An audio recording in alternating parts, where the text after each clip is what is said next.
a little bit.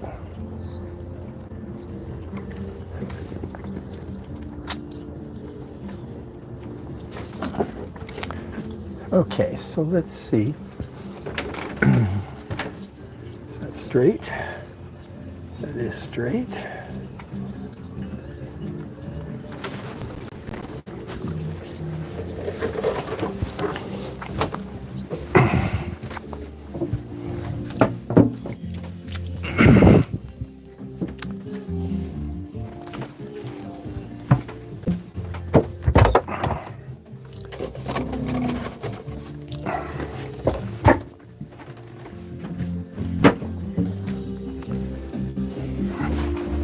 Okay, let's see if we can go live here. Is anybody home?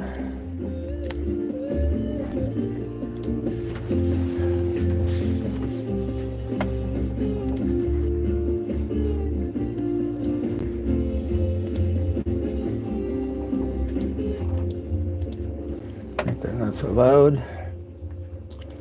Okay. Okay, that's good. So we can hear that. So let's shut down this sound here. So we can hear that. Wonderful.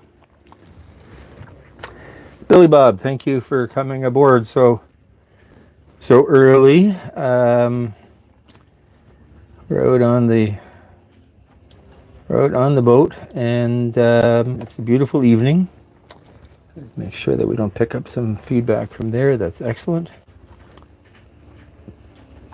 Don't need that. Move that over there.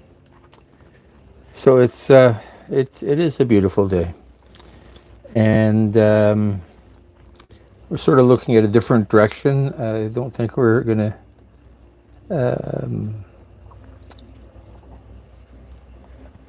get into people's privacy too much, and our challenge is to see what we want to talk about today. Now, part of the issue is I'm just having a bite to eat, so I'm not going to talk for a few minutes, and have my tomato sandwich. I'm having a tomato sandwich because I'm too lazy to cook today.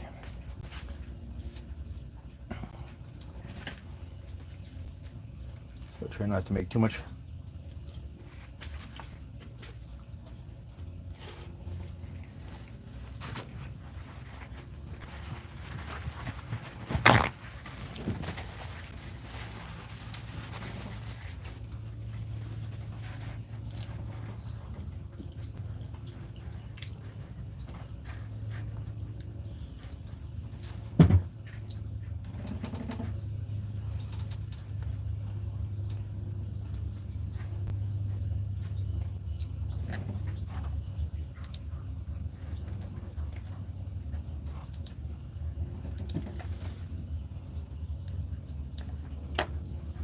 Okay, how come I can't see my chat window here?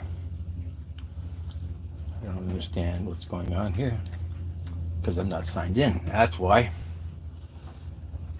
It works better when you're signed in on this computer.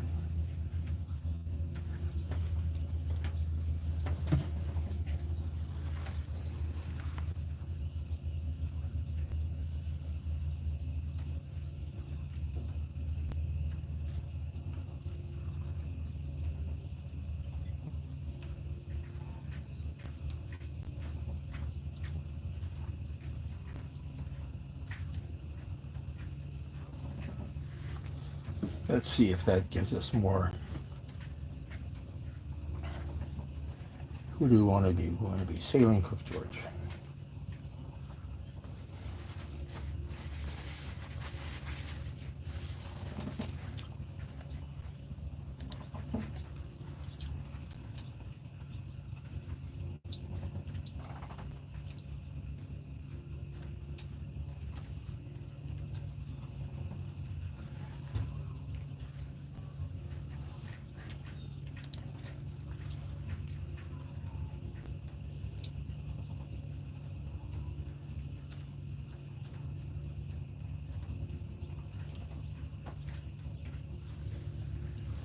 Type show link to drop your link. Yes, perfect.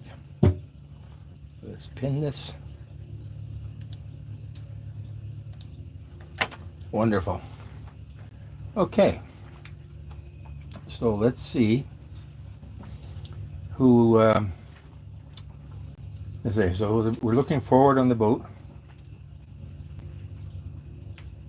See the bottom of the sail and a bit of a hatch, like that, and that beautiful blue sky. And I'm just going to eat for a few seconds and finish my tomato sandwich, and then talk about today's challenges, because we've had a couple of challenges today.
And we bought some solar lights.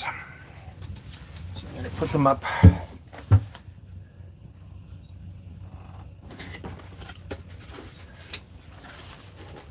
I thought I moved that picture of the boat up a little bit.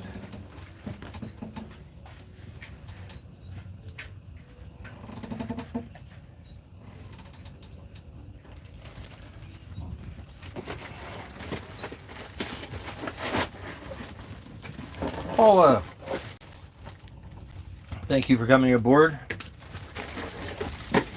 Bought some solar lights at the auto parts store. The sun's down too far a little bit to see what we're doing. But let's see if we can charge them up, and then we can spread them out over the back deck afterwards. So let's. How do I have to do this? Off. Auto.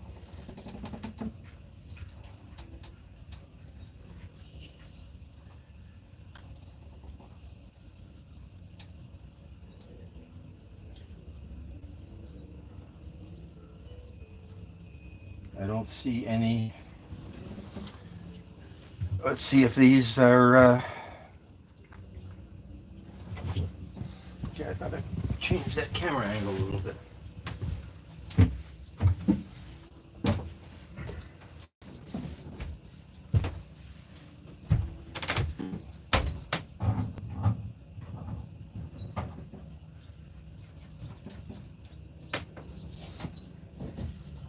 Yeah, I thought I changed the camera angle a little bit. That's a little bit higher.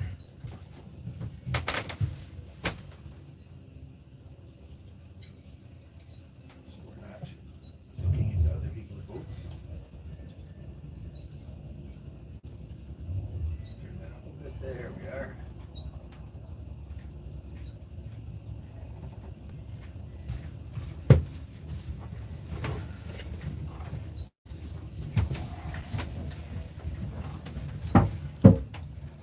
Okay, let's see if this angle changed a little bit.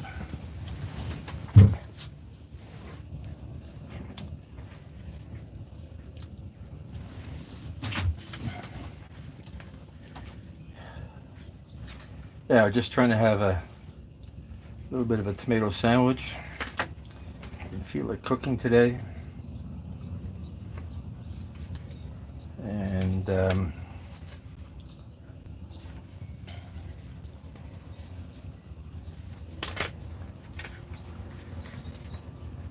okay.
Okay, so that's better. So now we're not looking into the other boat.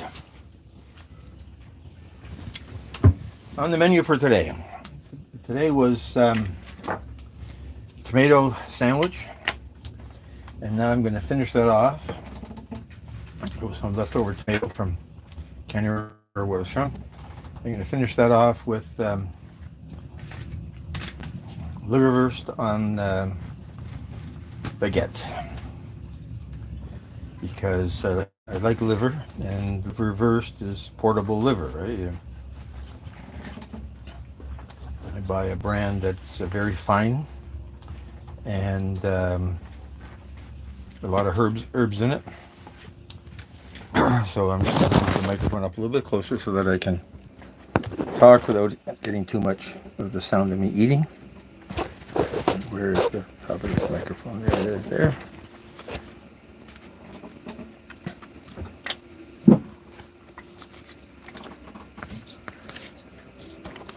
And we'll play some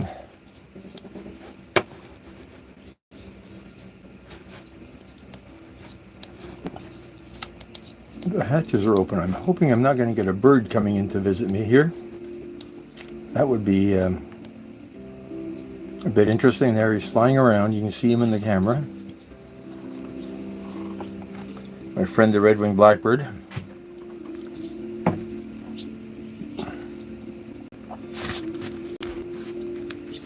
Don't really want him to come in, because then I have to figure out how to shoo him out. And that would really cause a little bit of excitement, wouldn't it, if we had to have a bird attack in the middle of what we're trying to do here. So let's put that over there. Yeah, so now we're not looking into anybody's boat. And we're seeing the beautiful blue sky. It was Canada Day here yesterday, which is why we didn't do this yesterday, because the it's so busy down here.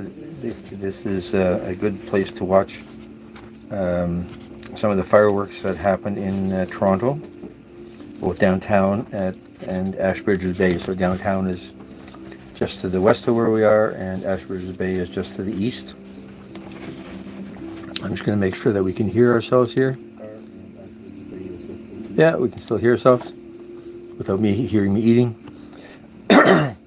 And this place would have been a zoo yesterday. I'm trying to get in and out because it's one small industrial road into this area. And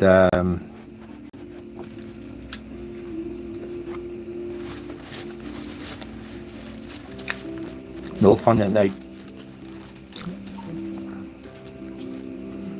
after half the world has been sitting and drinking.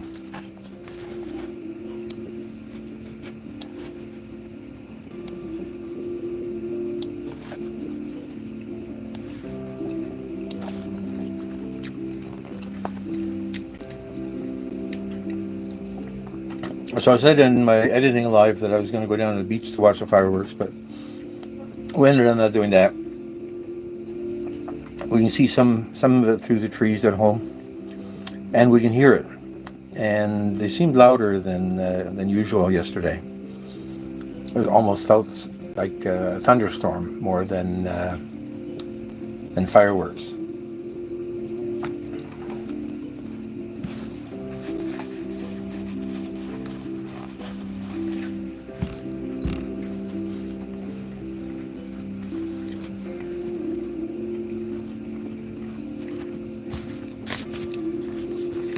And today's been just a nice day. It was supposed to start thunderstorming at 3 o'clock in the afternoon. And then every time I check the weather, it moved to 4 o'clock, 7 o'clock, 8 o'clock. Now I think it's supposed to start at midnight, so we'll be out of here by then.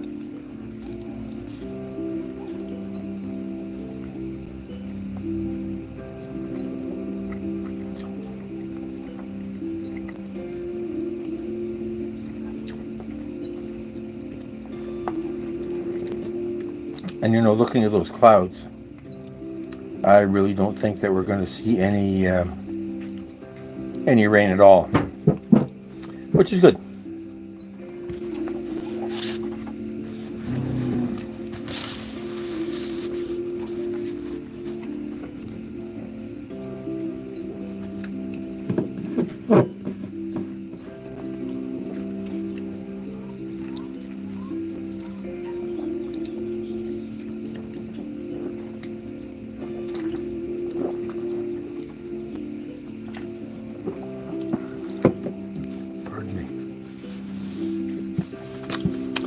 Caribbean girl Tony, haven't seen you on this boat before. Welcome aboard. Let's give you a wrench.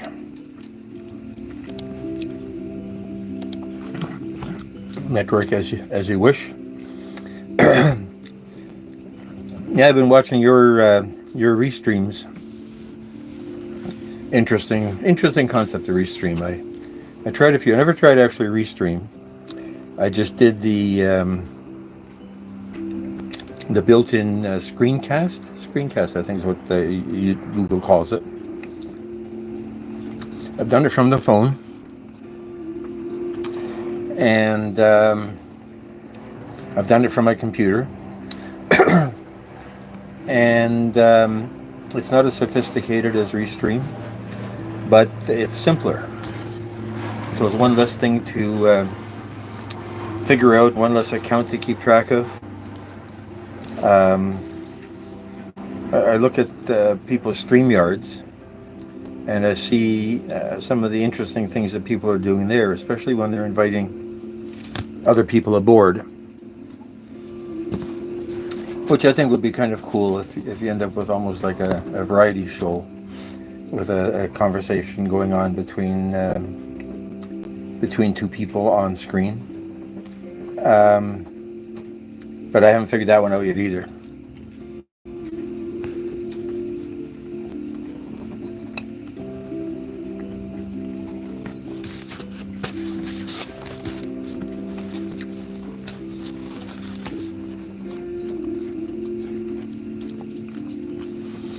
Caesar Mocha, thank you for coming by.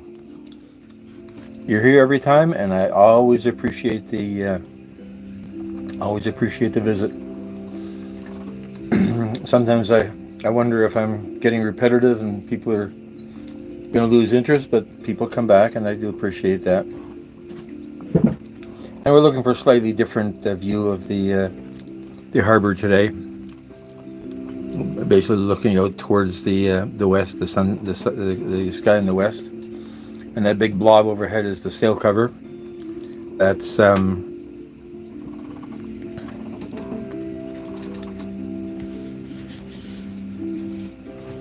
flopping in the breeze.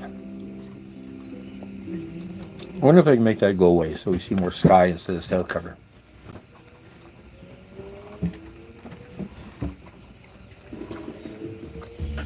Let me see if I can move that.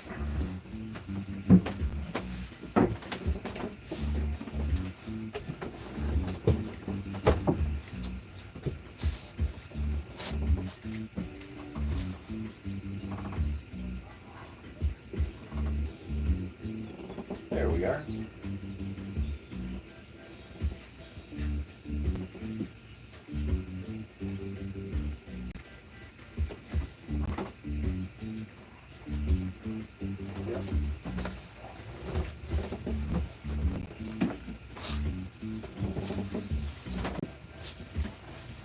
Okay, no more sail cover. And we're still not looking into too many people's boats, so I think we're okay.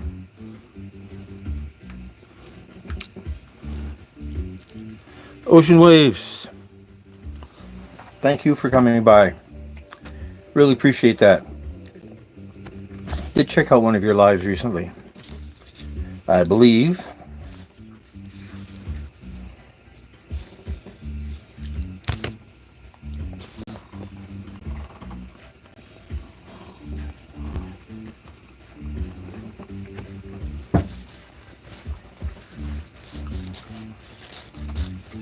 I'm just finishing my liverwurst sandwich, so I'm not talking that much.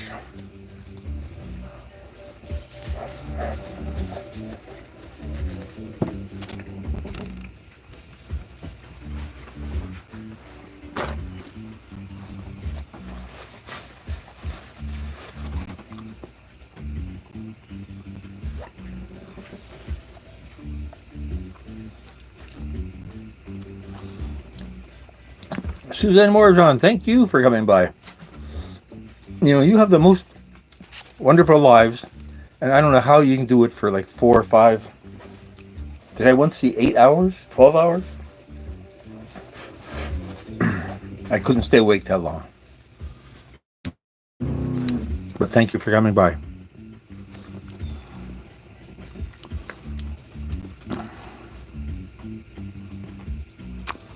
Okay,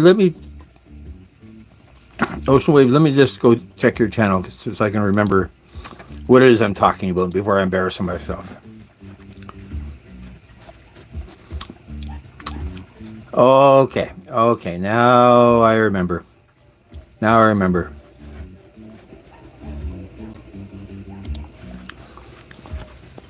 There's somebody with the word ocean in their name that does live music lives.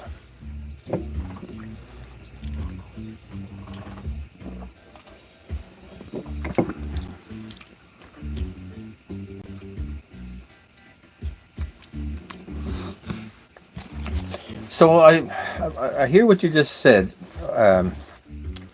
Ocean Waves. Restream. Soul Stitches, thank you for coming by. I really do appreciate that. You didn't miss much with not missing the editing. I mean, I always talk a little bit about what I'm doing and how I'm doing it. I have watched people have a bit of a snooze while they're live, but I feel the need to talk. Now, again, some people, I follow this guy. I think it's a guy called the Village Food Season, and he has like 200 people at his lives, and the excitement is not so much him talking, although he does talk a mile a minute. But there's a lot of chat dialogue, and trying to keep up with the chat dialogue is a real trick. And I believe it's either Filipino or Malaysian, so half of it is a language I don't understand. But that also makes it equally interesting. So, Village Food Season. Got nothing to do with food. Love his lives. But I've watched other people that don't talk a lot, and if that works, then that works for them as well. I was on a live. Now this was a TikTok live, not a YouTube live. of a photographer this afternoon and listening to her. And now that the reason for her live is she's trying to sell a book. And so it's a sales pitch. And I probably had her on for an hour, and she didn't stop talking. And I don't know how she just didn't run out of steam and mouth dryness, and the pattern made sense. Like she wasn't repeating herself. It was an interesting story. I mean, I'm not going to buy her book, but that's okay. And so some people just have the ability to chat or to have a patter that just goes on and is always entertaining. Kawashil, welcome aboard. Welcome aboard. Nice to see you. You're in England, I think, if I'm correct. UK.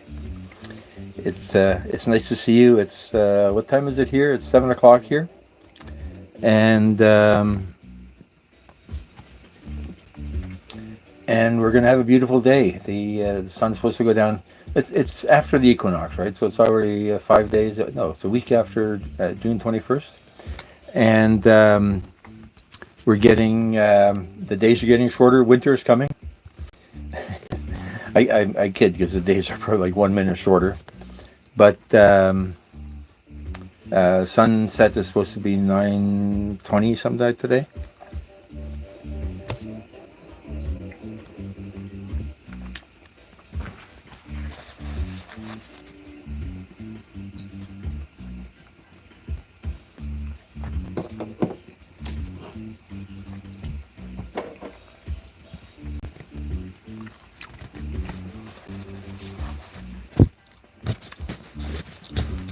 Yeah, I'm always worried if I say something stupid and then you can't unsay it. I do download the lives afterwards, so I never listen to a whole one. I think one, I wanted to see what I said at one point, or what I wanted to see. There's a boat live, so I wanted to see what was in the video, and I did replay part of it. I didn't play it live off of YouTube. I played it just from the file.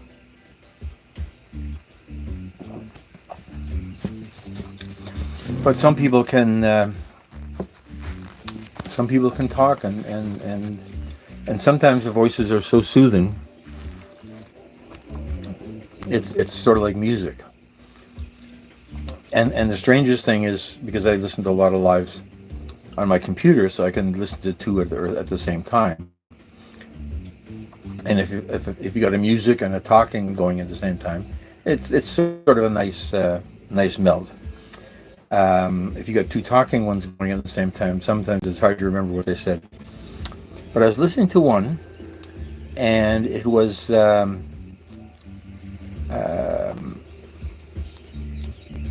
music channel, music channel, like a talking music channel, and it was a guy playing guitar. And at one point, they weren't playing the same song, but the sound that they were playing, the sound that he was playing, the tuning was so perfect that it complemented the pre-recorded song the other channel was playing. So he ended up with some interesting things. Dan Anderson. So Dan Anderson is a heavy metal guitar player. It definitely wake you up, and you can't listen to him very loud, but if you turn it down enough, then it's such a nice background sound, and he doesn't do a lot of talking. It's basically playing guitar, and so it's such a nice combination. Okay, one more little piece of bread.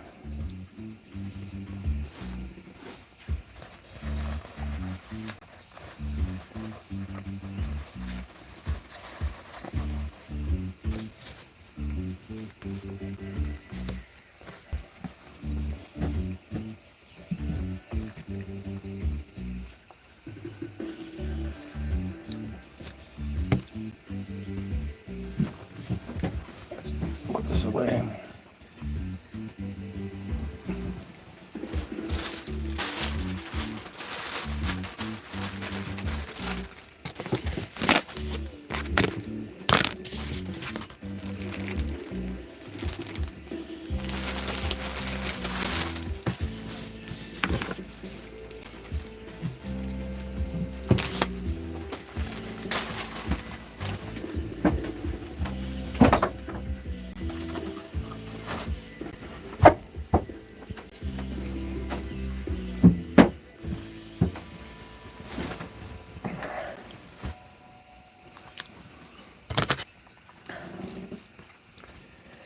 The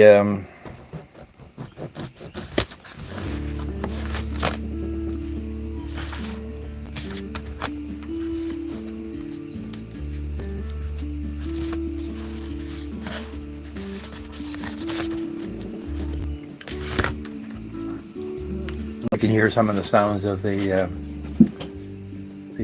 boat rubbing against the dock.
Unwinding yarn. I assume that's knitting yarn, not unwinding a story.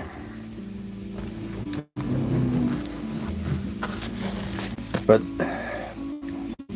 speaking of stories, I'm getting emails from people that want to sell me an ebook about myself. So basically you buy this subscription, and then AI tries to figure out what your life is all about, and it writes your story.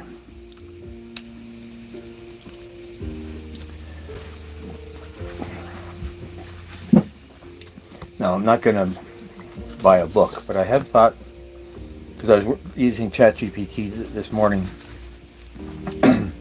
to write the introduction for the latest recipe, the shrimp scampi recipe, sock yarn, and it was kind of good. I was asking you to describe the taste of shrimp scampi, and I didn't know what to expect. So shrimp scampi is shrimp, garlic,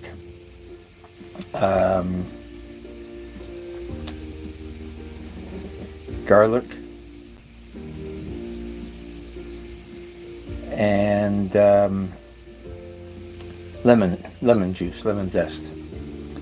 And it did a wonderful job. Like, it knew the ingredients, but it talked about it in very elegant terms about, like, the garlicky taste. I like that word, garlicky.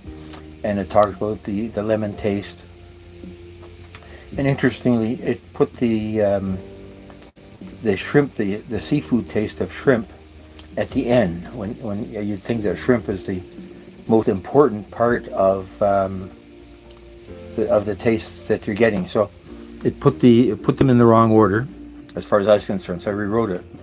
But it was kind of interesting that it could that it knew what shrimp scampi flavor was.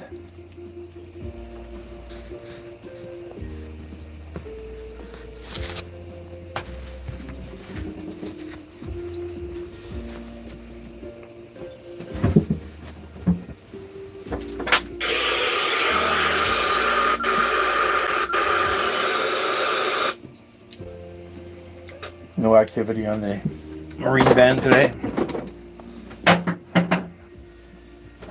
I thought we'd get some good sounds there, but we're not getting any.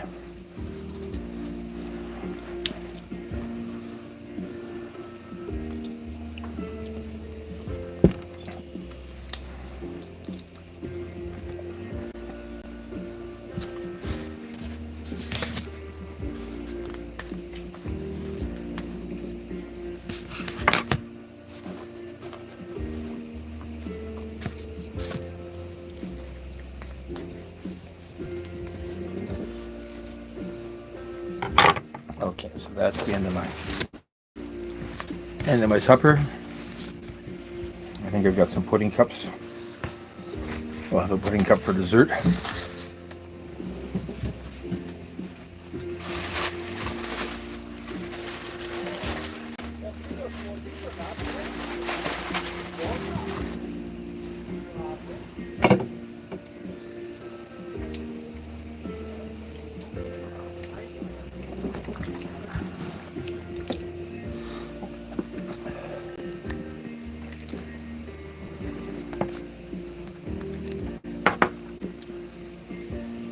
So interesting on the boat.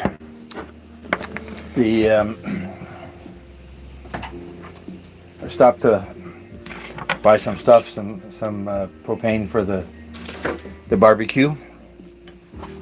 I have to verify that the reason it wasn't getting super hot last week was because the tank is 10 years old.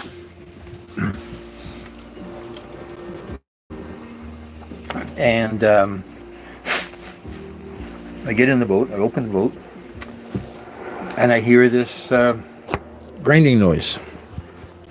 And it's the noise of the bilge pump. Now, the bilge pump has an override switch so that even if everything is turned off, that the pump will still run. And the bilge pump is like a sump pump. It's designed to pump out any water that gets in. Usually it gets in and the boat is sinking, but we're not sinking. But I think the pump motor, or is either I guess not, the motor wouldn't be stuck, but the pump has a float switch, so that when there's water, it turns on, and then when the water has been pumped out, it shuts itself off. And it's possible the float switch got some crud in it, or it's 20 years old, so it's just corroded a bit. So I got to take that apart and see what its issue is. But I had the darndest time turning off the motor, because it's got its own fuse. So you turn off all of the power, and it keeps running because it's got its own fuse. And it's not a breaker, but I don't understand how the fuse works, because I couldn't pull it out. So I figured if I take out the fuse, then it's going to stop. So I had to actually take it apart and disconnect the wire that feeds the pump from the main battery power supply. And the pump's not a very big thing. It's about the size of my hand. But I was just reading the label. It does 750 gallons per hour. That's a lot of water. Now, that's not a very big hole inside of a boat, if in terms of water coming in. But but it's an important safety feature, and it does have to get fixed because yeah, we don't want the water to accumulate, and there's no leaks in the boat. The only actual leak is the stuffing box for the propeller shaft. So the propeller shaft goes through a round thing that has a fibrous compound inside it that allows the shaft to turn, but the water doesn't get in. Now it gets in maybe for every hour that the engine is running, you get like 2 or 3 drops coming in, and I check that from a couple of times a year just to make sure that that hasn't worn out. So that's not where we're getting the water, and there was no water in the bilge. It was just either the pump float switch is defective,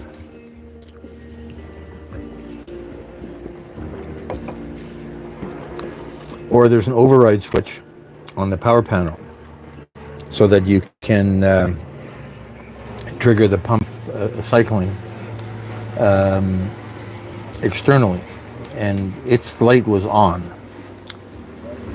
I don't know what if the switch is defective, or if the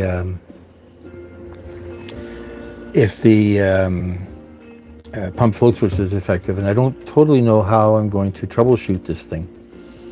There is a circuit diagram that explains the flow of electricity through the override switch, and I guess we'll look at that first. I'll take that switch and disconnect it, and if I disconnect it, then the pump float switch should be determining whether the pump is running or not. I don't totally know how the override switch works, because the override switch works on a cycle. You push it, and then you let it go, and it runs for the next amount of time. And I don't know if that switch is connected in series with the float switch, or how that works. So that's going to be first step is look at the wiring diagram for this particular brand of pump. It's a common pump. It's a Rule red, blue, and white pump, and look at that circuit diagram to understand how the float switch works and what the external connections are. And then take that switch apart, which is going to be fun because there's jam-packed full of wires behind that control panel, and try to figure out if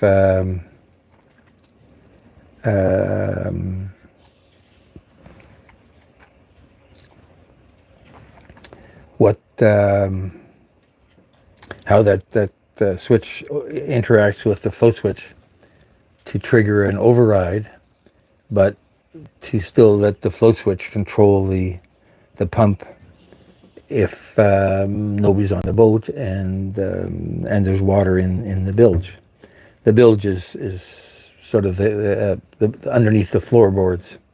It's an open area that's designed partly to accumulate any bits of water that might get in there. This view is a little bit boring, so let's see if we can find something more interesting that's still not. Okay, let's put this over here. Put that there.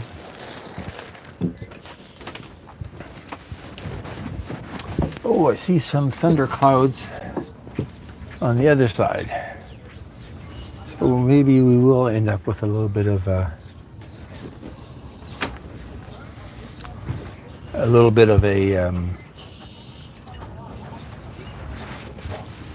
okay, so let's see what we get when we put this here.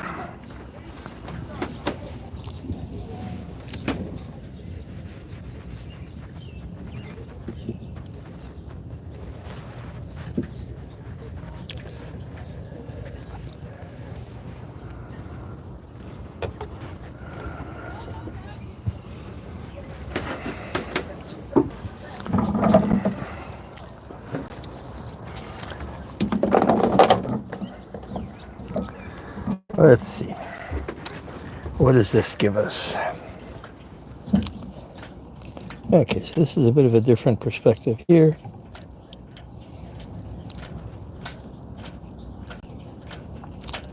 I don't think my neighbor is going to be here today. I take that back. I'm going to change this around and set this up here.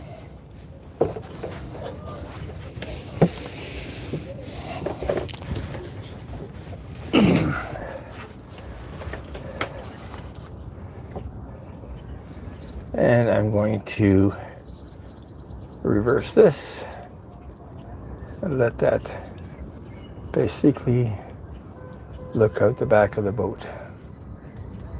What are we seeing here?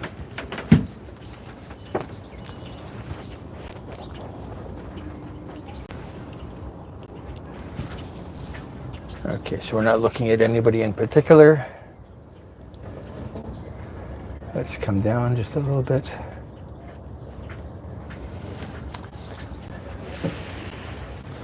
Okay, so let's see if we like that. So that's a bit of a different perspective where we were before.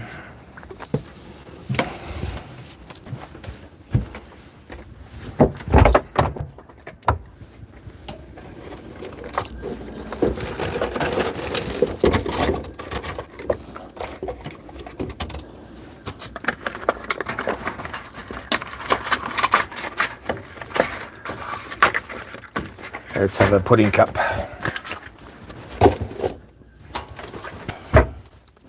See if we can find a spoon here. Good enough. What are we looking at now? So now we're looking at the back of the boat.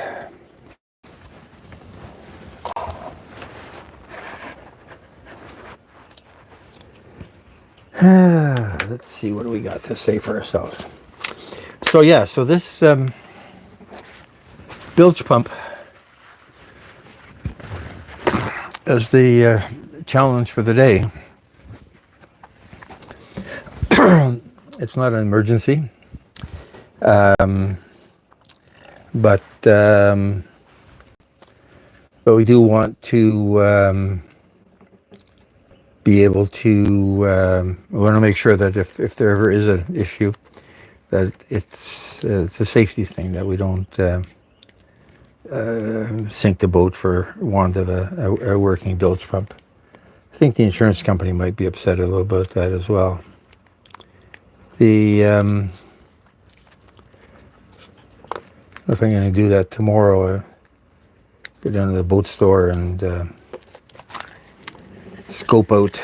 Well, I guess no. Before I go to a boat store, I've got to actually look at the switch and the float switch. I don't know which to look at first.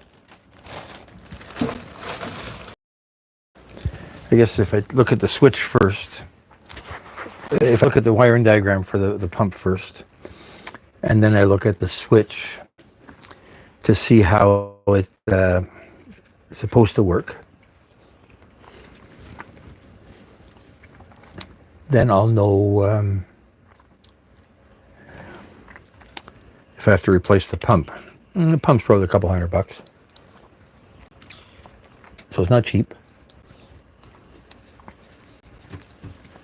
Not a huge ton of money.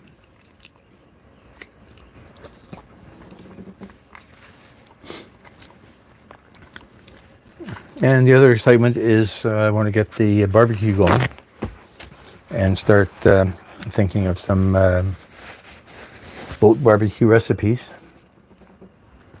Did I just see a swan go by? No.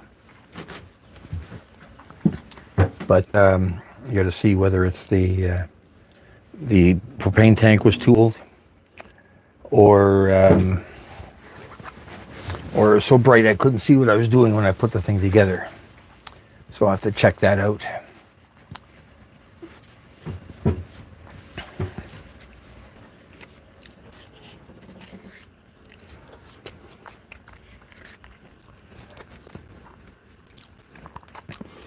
So it's interesting. I went to ChatGPT to get not only the introduction for the WordPress blog post on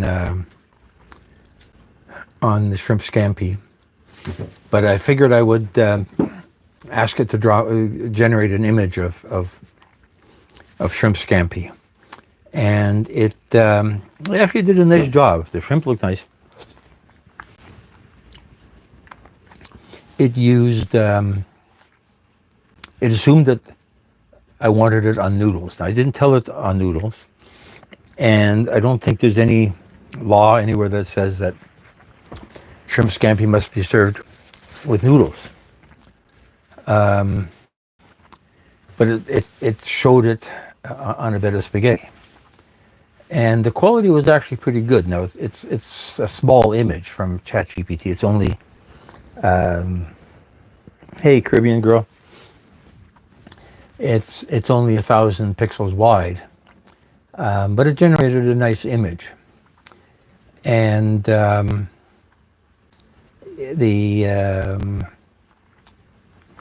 hoping to create a cookbook out of all of these cooking adventures, and I ended up watching somebody's live. It was a live interview, and they talked about writing a cookbook, and it was an interesting discussion. Some of the thoughts I've gone through in my own mind about what to include and presentation and stuff like that, and then one of the things that the discussion talked about was photography, pictures of the food, and one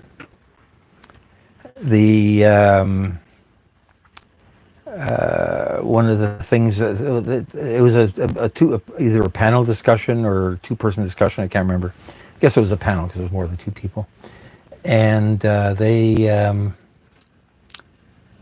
agreed that you can't really use stock photography for a cookbook because everybody's recipe is slightly different, and everybody's presentation when it's served is slightly different. Now, I don't know whether that's 100% true. The one that I have online, I did with rotini, like the little spirally pasta, and so ChatGPT gave me the shrimp on spaghetti. So I went back and then asked it for shrimp on rotini with a glass of wine on a plate. So it did that, and the noodles look quite realistic. So the question becomes, why can't you use an AI generated or a stock photo of food in a cookbook? Now, a stock photo, you're sort of stuck with, hey hoax, welcome aboard, ahoy, nice to see you. Just talking about photography and a cookbook. So if you go stock photography, let's say there's 1,000 images of shrimp scampi.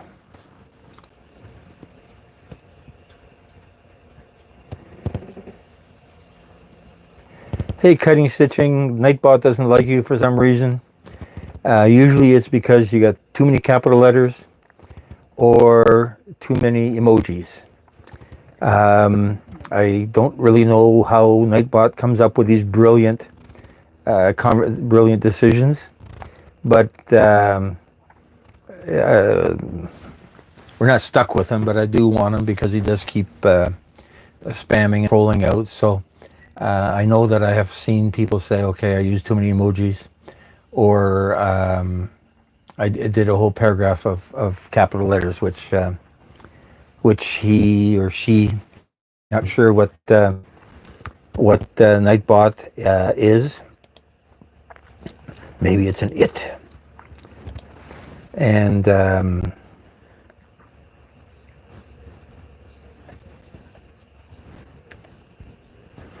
Hey, cutting stitching. Let me give you a wrench. Just check your channel. Please subscribe if you haven't already. Um, give you a wrench. Network as you wish.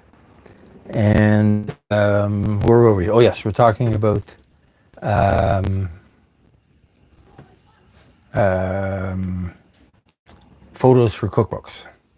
So the panel discussion was about whether you could buy stock photography for your recipes.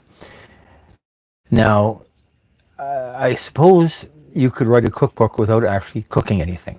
I'm cooking it, and the cookbook is sort of a byproduct of it. The I guess the YouTube cooking show experience is the main reason, and we might as well take advantage of that.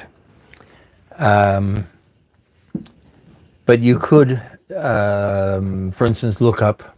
You could probably ask ChatGPT for the recipe for shrimp scampi, and then you would write that out, and ChatGPT will you could ask ChatGPT to tell you how to cook shrimp scampi. So it probably tells you got to have the shrimp, and you peel them and clean them, and then fry some garlic, and some butter. Oh yeah, butter is the other big flavor of shrimp scampi, and ChatGPT knew that it needed butter. And then you could probably go to ChatGPT and say, okay, I want a picture of shrimp scampi on a plate. It did a nice job of that. And then, so I always take a picture of the cooking experience. So I've got a frying pan with my spatula, and it has a bunch of shrimp, and you see the bubbling butter on the side. So it's a nice picture that makes you think of the taste.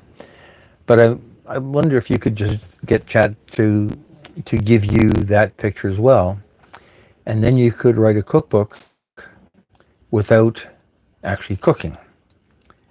And that's an interesting thought. I hadn't even thought of that, because my cookbook will be it'll be focused on cooking in a boat type of environment, and some of the challenges and opportunities that presents.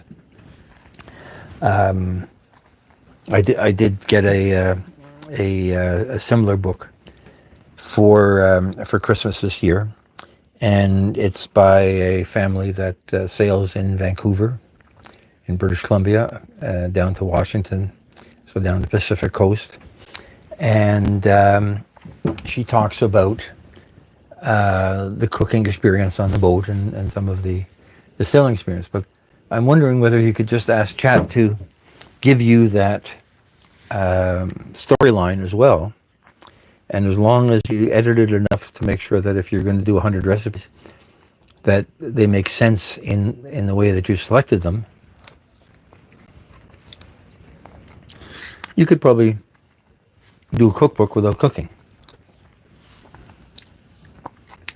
Now, doing a cooking video without actually cooking is probably harder, because if you're doing shrimp scampi, so now we've got a clip of the shrimp, we've got a clip of cutting the onions, a clip of preparing the garlic. Probably all of those things are available as stock video, or even AI generated video.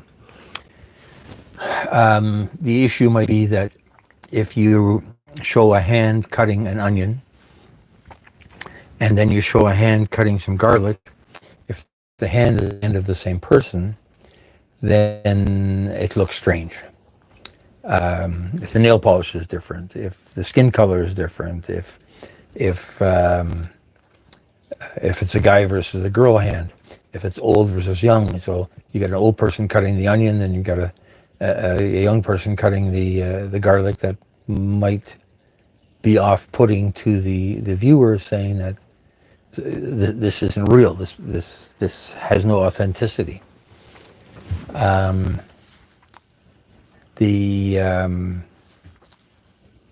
think getting video that then makes sense. Okay, so now you're putting the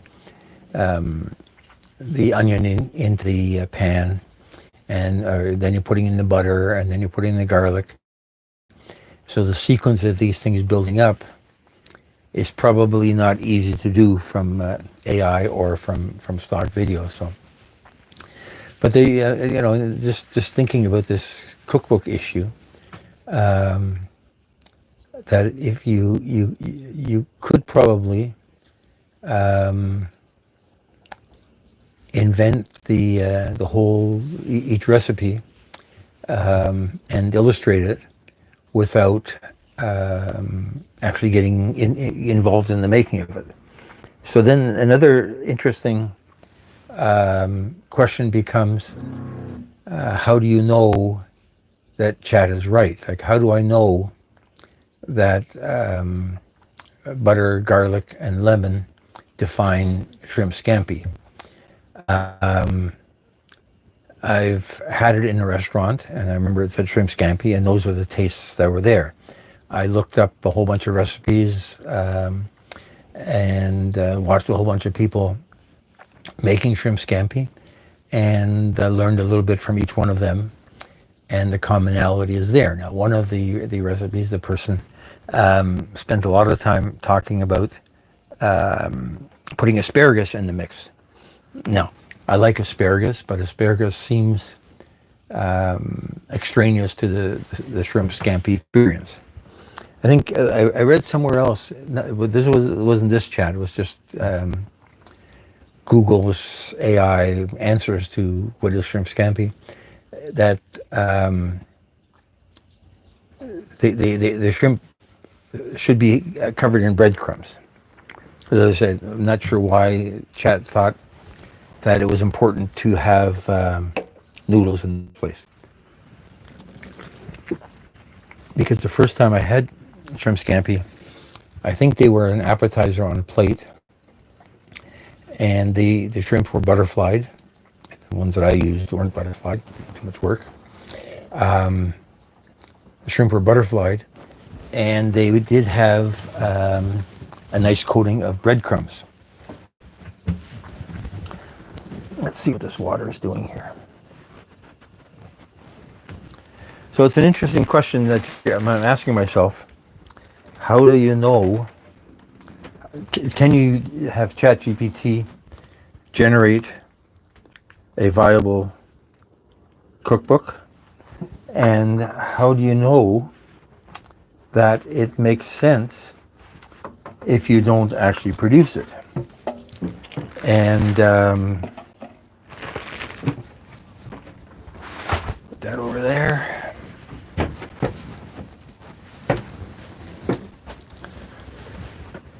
Let's see what's going on here. How do you know if you don't actually make it? I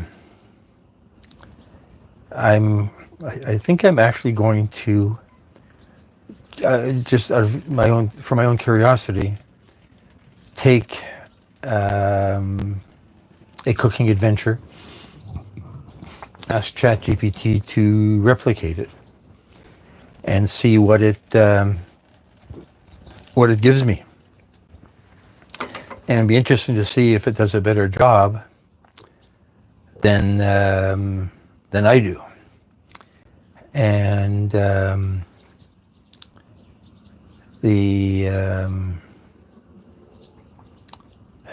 remember once a story about robots and people. And the question was, how do you tell if a thing is a robot or a person? And it might have been Robert Heinlein's childhood and science fiction story. And the statement was made that the human is more neurotic. The robot is more perfect. So the AI generated recipe would be more perfect than a number of people cooking in real life and talking about their cooking experience.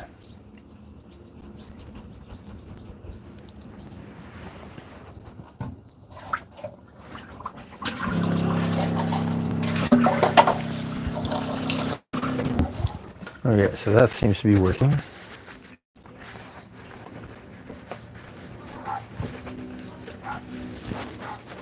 That seems to be working. Okay, so back to where we were. Yeah, so cooking, AI, chat. The I do want to check out cutting stitching.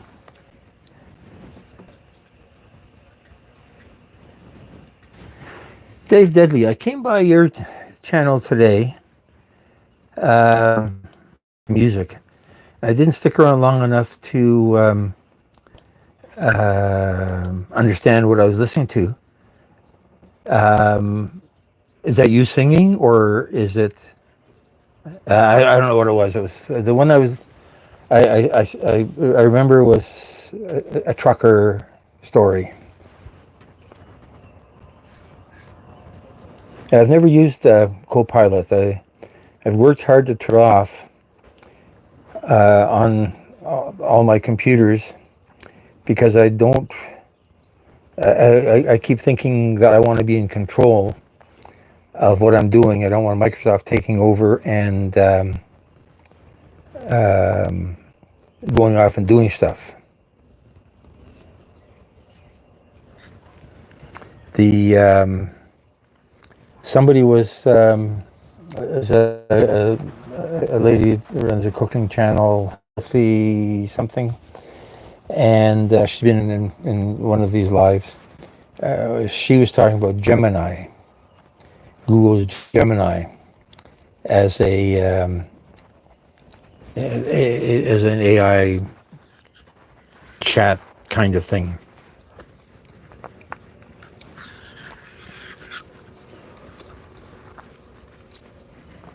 But I haven't gone further to investigate what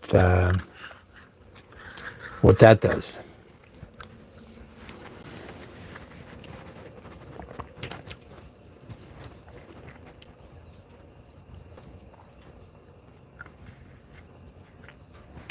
So like Alexa or Siri. So Siri gives you answers, whereas Chat GPT makes up a whole story to fill that answer. So it seems more elaborate. I don't have any Apple devices that I can talk to Siri on, and I don't have any Alexa devices listening to what goes on in the house. But yeah, they could just as easily be considered the same way. So I don't know if it makes any sense. It's probably just an exercise to see what the chat can do. As I said, because somebody's trying to sell me this thing where you buy a service that generates an AI book about yourself. The Book of Who, maybe that's what it was called. I don't know how I ended up on somebody's email list. And it's supposed to ask a bunch of questions, and then it's supposed to tell me the story about me. So I'm thinking I'm going to go to, again, chat and ask it to write an autobiography. Now, a lot of my life is on the internet. I've been parts of various forums for years. I've written articles for a couple magazines for years, and they're all out there. And some of those articles describe my life at that particular time. And I've been on LinkedIn since there's been a LinkedIn. And that apparently is scraped as well, or at least the public part of it. So it's quite conceivable. Chicken Explorers, nice to see you. No chickens here, no eggs, but talking about cooking, I guess one could cook chickens, couldn't one? Yeah.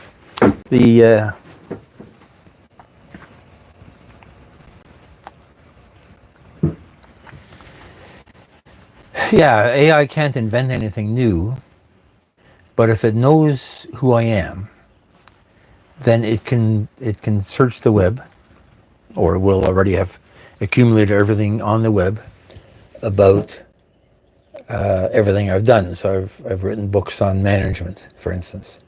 I've written articles on sailing and cooking, and they're unrelated, but they're the same author.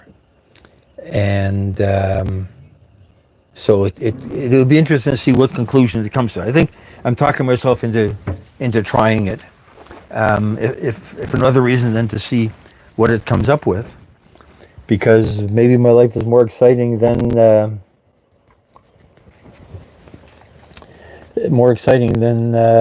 it really was, and that would be kind of cool. And then you could update all your profiles across the internet with the stuff that it makes up about you, and see where that takes you. And then the problem with AI, or learning from AI, is that it all goes sort of down this rabbit hole.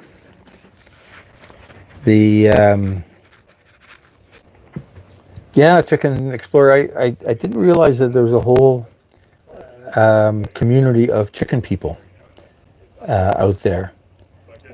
That was quite an eye opener. That was a thing that Cali Chicken and a couple others that I've come across, that somehow they're all interlinked, or people are following each other. And my only part of that is taking the chicken and cooking it. AI songs. So I copyright-free music, and in life I had bought several libraries of music for video, so royalty-free music, and some of it's kind of dated, and some of it is boring because I've heard it 1,000 times, and I wanted to investigate AI music, so I came up with a place called AI Music. I can't remember what it's called now. Its biggest thing was it was free, and I didn't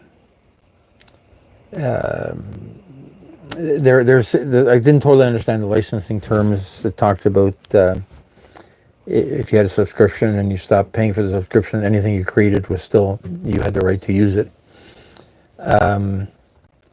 But I don't know if that also applied to the free versions.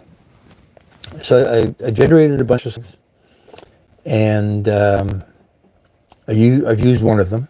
No copyright complaint anywhere. I was looking sort of for a folky guitar kind of thing. Somebody sitting by the beach, or sitting on their boat, strumming their guitar. No dialogue, no vocals, just the music. And getting that seemed complicated. The prompts seemed to go off in different directions, and the same prompt twice generated radically different sounds. But I did like what they generated. I just wasn't 100% sure that the copyright issues in that.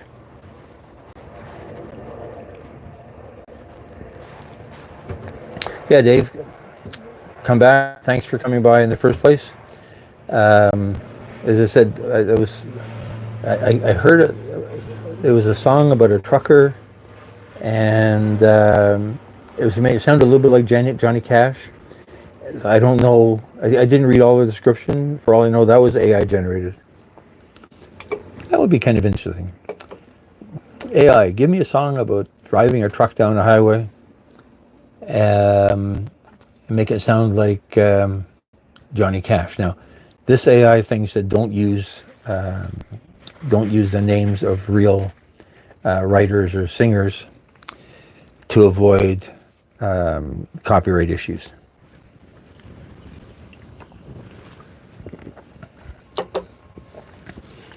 So you can't say Johnny Cash. Can you say Men in Black?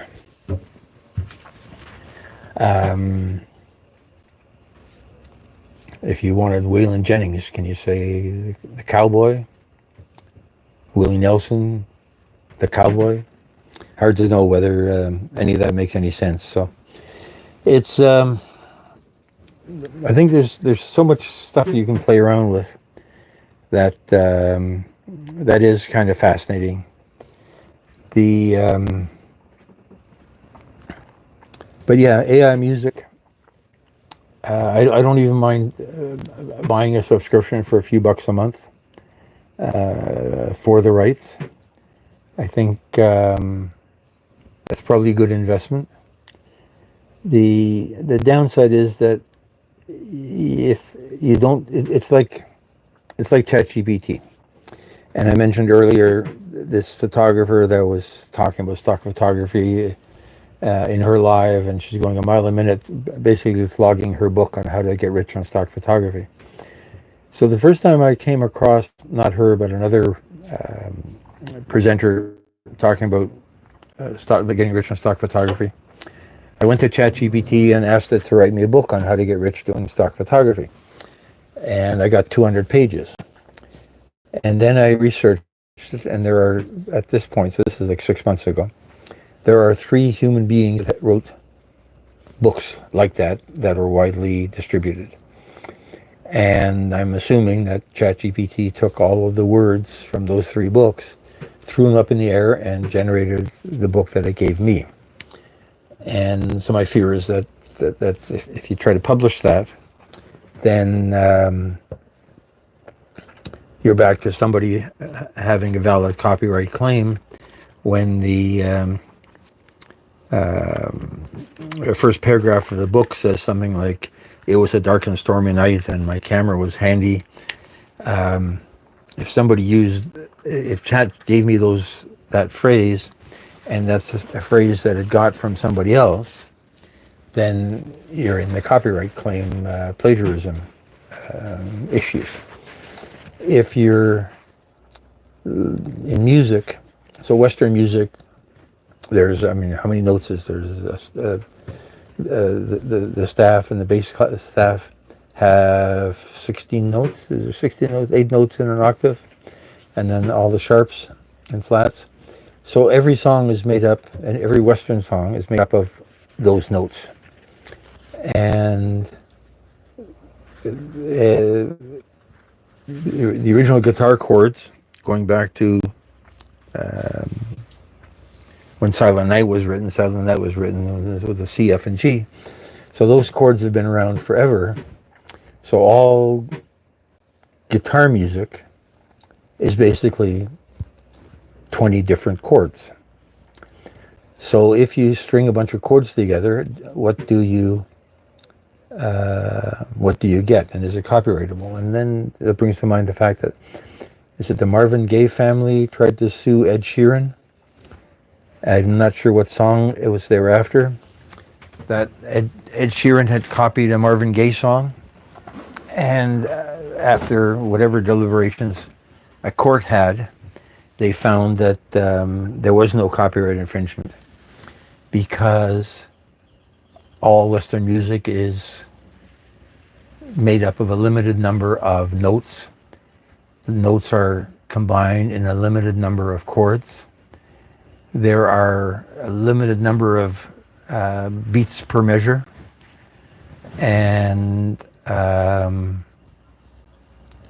notes are eighth notes and quarter notes and half notes and whole notes. There is no such thing as a 3/15th note in anybody's music. So it's interesting. When you look at recipes, back to recipes, my understanding is that the recipe, the composition of a recipe. So back to shrimp scampi, shrimp, garlic, butter, shrimp, garlic, butter, and lemon juice. That is not copyrightable. Somebody's version, Martha Stewart's version of describing that, with the adjectives she uses to describe the taste of the butter apparently is.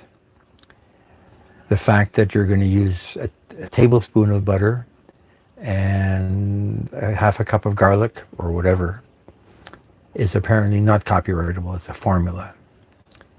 When you're getting into the cookbook, so then every cookbook has pictures. Not every cookbook. I found on Amazon there is a sailing cookbook that was printed in 1920, and so therefore it's out of copyright. Written it and republished it, and apparently it's quite famous. It only came to my attention now when I'm looking at it from this purpose, but so somebody had written I think they call it the sailing book, but it wasn't, the food wasn't particularly had anything to do with sailing. It was just basic cooking. It was like 80 recipes, 60 recipes, and a few people have republished it, and none of them have put pictures in it. So it would be interesting to see. I guess in order to get pictures, you would have to have invested in the time to make each one of the recipes and take the pictures of it. But now, again, we're going full circle. You could get AI to generate you the picture.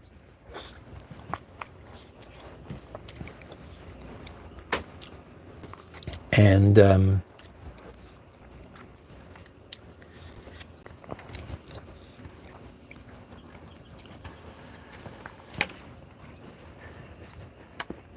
Cezanne Twin, welcome aboard. Let me give you a wrench. Just out of curiosity, if I may, are you related to Cezanne Dorgan? Same name. I didn't go further than to say, oh, same name. Go with the flow.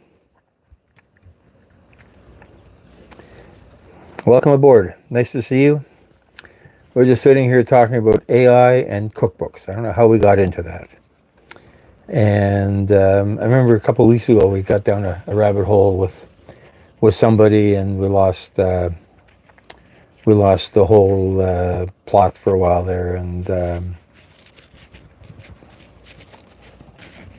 okay, I understand then. Well, I subscribe to both of you.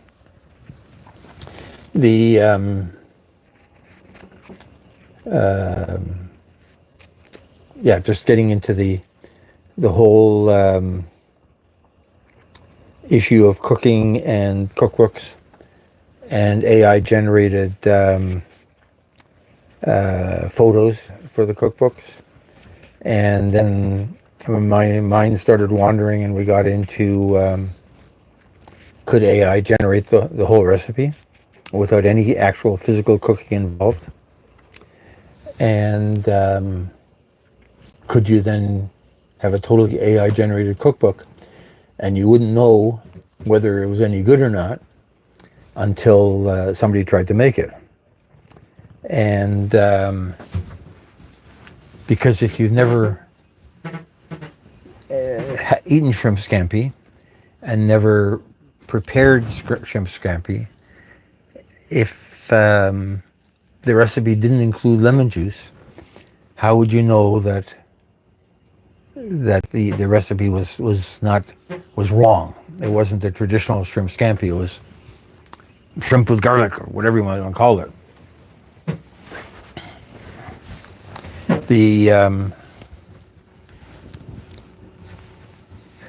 Yeah, it's interesting where AI is going, whether any of it makes any sense.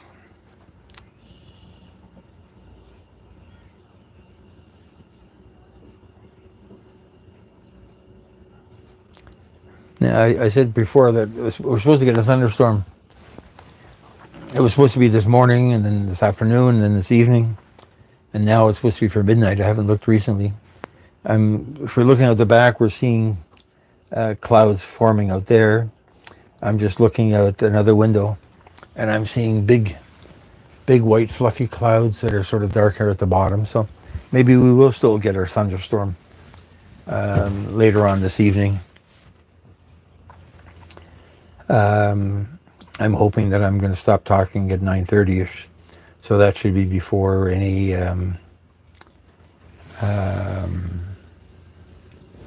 thunderstorm activity starts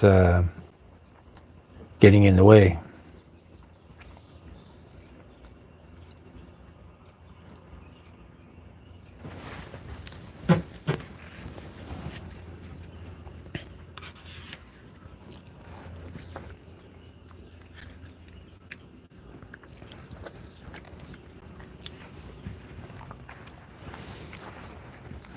So I didn't cook on the boat today. I just had pieces of baguette with butter and tomato and with liverwurst. And now my dessert is caramel pudding cups. But it's the weirdest tasting caramel in the world. I don't know, these, no name? No, they're brand name, so they're not intentionally weird, but 3 food groups, I guess, we're having for supper today.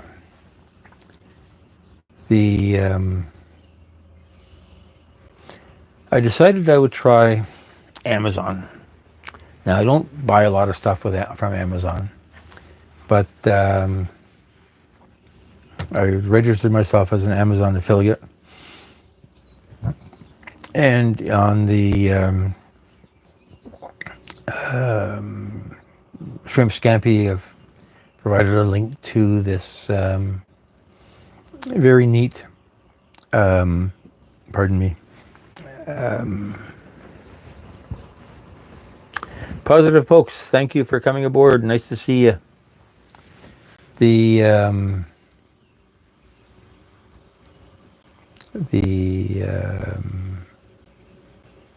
Just to change the subject. So Positive Folks, I heard a story today about a lady who went to London for a Pokemon Go adventure. And for me, Pokemon was the thing that the kids did. And that's as far as I ever got involved in it. But apparently this is a thing. People go to London for Pokemon Go adventures. So there's a world that I'm not aware of. It was interesting to hear some of the story of that particular trip. Now, I don't know if this is a regular thing for her, or whether it was a one-off. But I think she's in her 60s or 70s, so it's not a young person. Where were we? Oh, so back to Amazon. So that garlic press that I like is on Amazon. So we'll see if that generates any interest. I know that I see a lot of the Amazon links on a lot of people. Martin J, thank you for coming by. I haven't seen you in a while. I don't think I've been to your lives in a while either. I apologize. I'll have to catch up on what you've been up to. I know that I've never clicked on anybody's Amazon links and their YouTube or their blogs. And so I feel a little bit of a hypocrite to take advantage of the system without actually giving back to the system. So we'll see. That might change when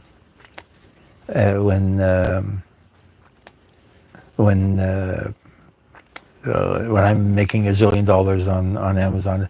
It's the same as I follow a person, Loshana. If Tony's still here, I think she follows her as well. So she's a YouTube evangelist, and she just got monetized. So now she's trying to convince the world that we should all subscribe to her memberships.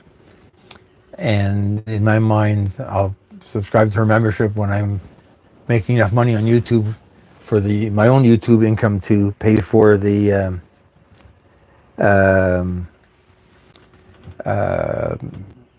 other people's memberships. So then you're sort of spreading the wealth around. And but until then, I'm not joining anybody's membership. But that's maybe a jaded way of looking at it. Maybe you should jump in and fork over my $1.99 for people's memberships. Conceptually, it looks like it makes a lot of sense. You create content that is compelling, that is added as a separate tier. So it's a neat concept. Some of what I've seen doesn't seem to be, the members' work doesn't seem to be much different than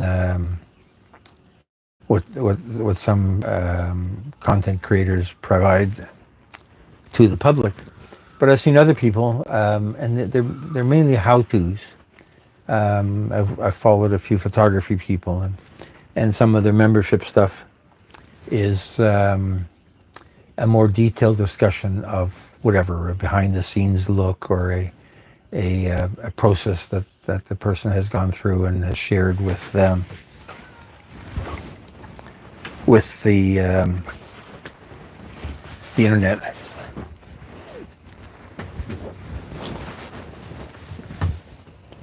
Just get myself a little bit more comfortable here. You know, after last week was so hot. Now, how hot was it? It was only it was 35 Celsius, which is what, 170, 100 and something, 102. And that was only for 2 days, and then it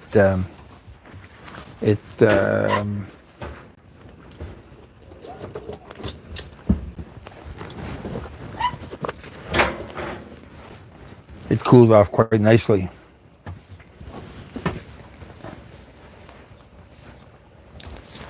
Let me put that over that side there. Make some more room here. Get comfortable. So the temperature's nice. I'm a climate skeptic, and I think that we've had these temperatures before. Somebody said that these are highs, but it was higher in 1914. So that's before we had a lot of the industrialization that people blame for a lot of the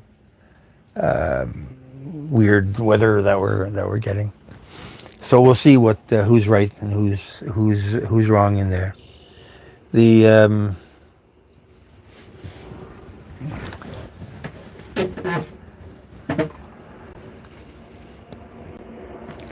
I haven't been out to Willie's live in a couple of days either. Been busy with other things. Then I guess Friday is July the 4th, American. Today's the 2nd, 3rd, 4th, yeah. So that'll be a big holiday in the States. And I'm not sure what the weather's going to be like there, but a lot of traveling.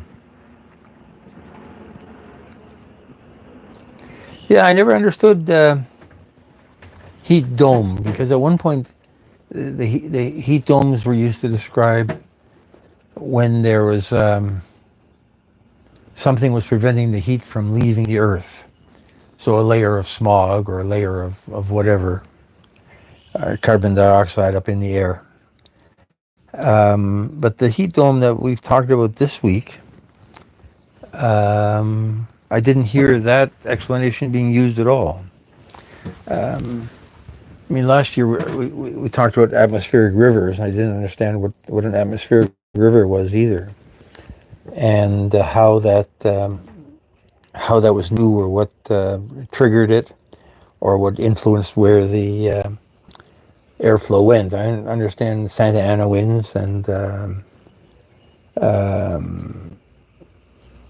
I understand the Gulf Stream and like the flow of water that goes on and on and on forever, kinds of thing, and some of the Pacific streams.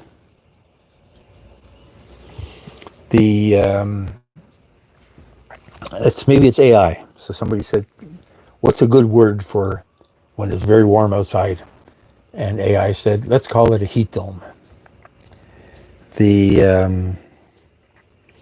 And that stuck.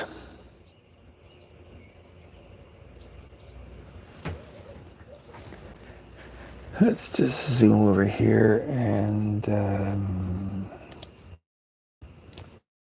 watch this from a different perspective.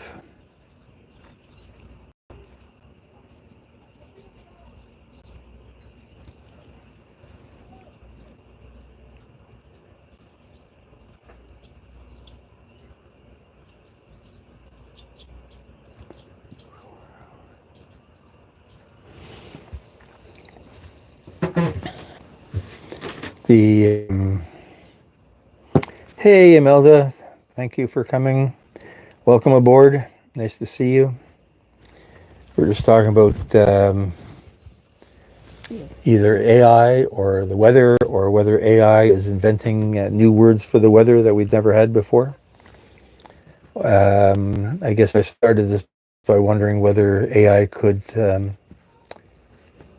invent a recipe, or at least create a recipe. So if you asked ChatGPT for a recipe how to make shrimp scampi, I just posted shrimp scampi, and just working and writing a blog post and a cookbook page about shrimp scampi, and I used ChatGPT to give me a nice introductory paragraph.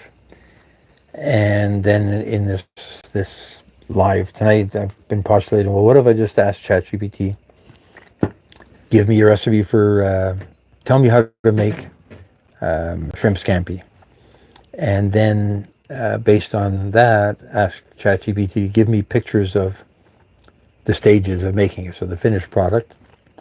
I think in a cookbook or blog post, you need to see the finished product, so the shrimp scampi on a plate, and then the major ingredients. So the shrimp, I guess, is really the big ingredient, and then the cooking. So you got the shrimp in a pan, and you could probably invent that whole thing without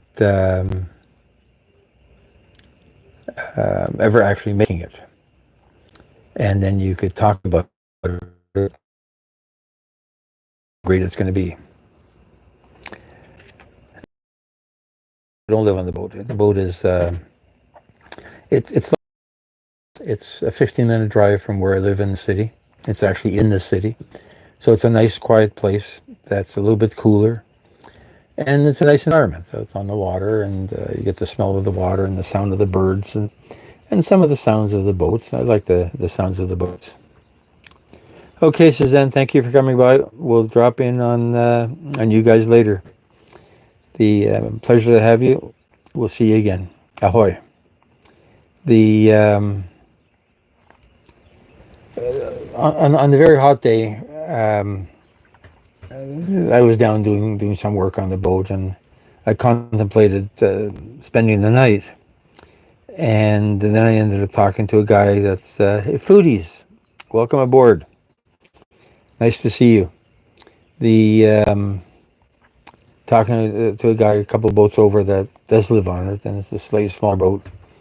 And I mean, I was sweating doing whatever I was doing, so it was a bit of exertion, but it was just hot. And I was so tempted to ask him if it was going to be too hot to sleep, but you don't want to give people put that thought in their head, their brains, that it's too hot to sleep. Now, by the evening, it had cooled off a lot because of the water that were around. So it's a self-moderating kind of thing, and a couple of people had gone. We didn't go sailing, but a couple of people had gone sailing, and the water is still like 40 degrees. It's still very cold because the winter is barely over. The they had put on jackets when they were out because it was too cold. when they got back into the marine, so there's no wind anymore, and they're away from the deep water, then it started warming up and they started taking off the layers, um, because it's too warm. So it the weather did some weird things.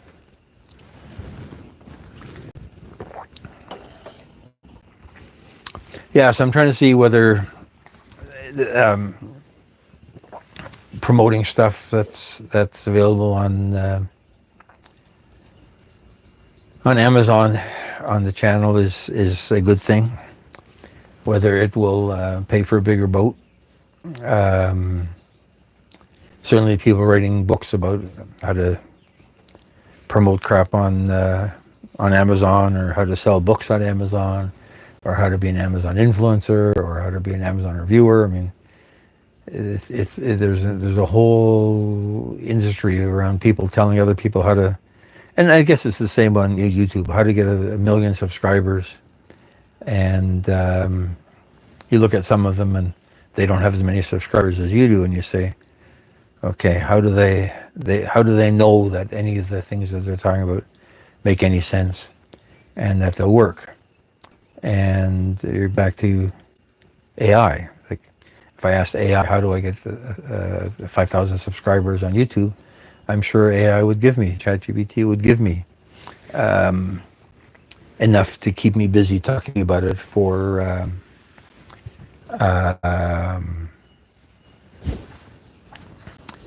hours.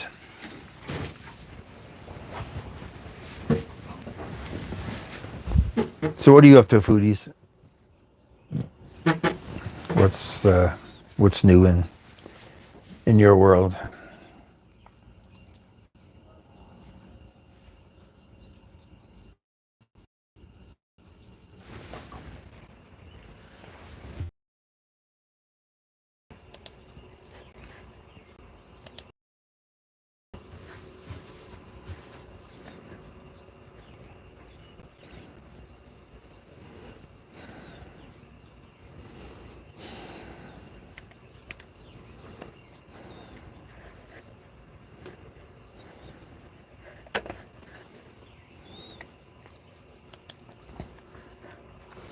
You know, foodies, I'm following on the story of a kid falling off a Disney cruise ship and the father jumping in to save her, and the whole internet is judging him for putting the kid on the railing to take a photo, or not putting her on the railing, or letting her climb the railing while he was playing shuffleboard, is the latest thing I read. So there's a whole lot of intrigue going around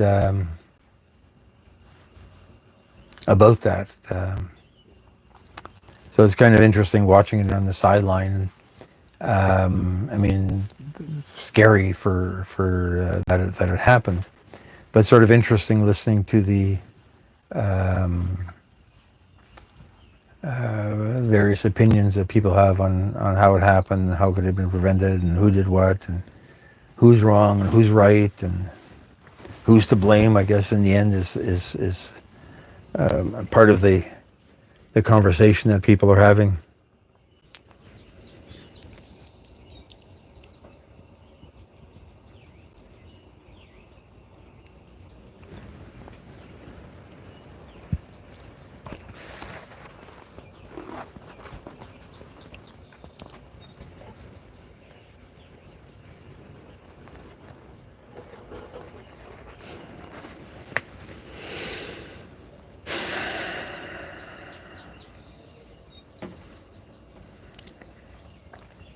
You know, when I look at videos of cruise ship, never been on a cruise ship. I have been down, I mean, I've watched them at the dock here in Toronto. We get a couple a year. And I've watched them in Fort Lauderdale and in Miami. And they're huge.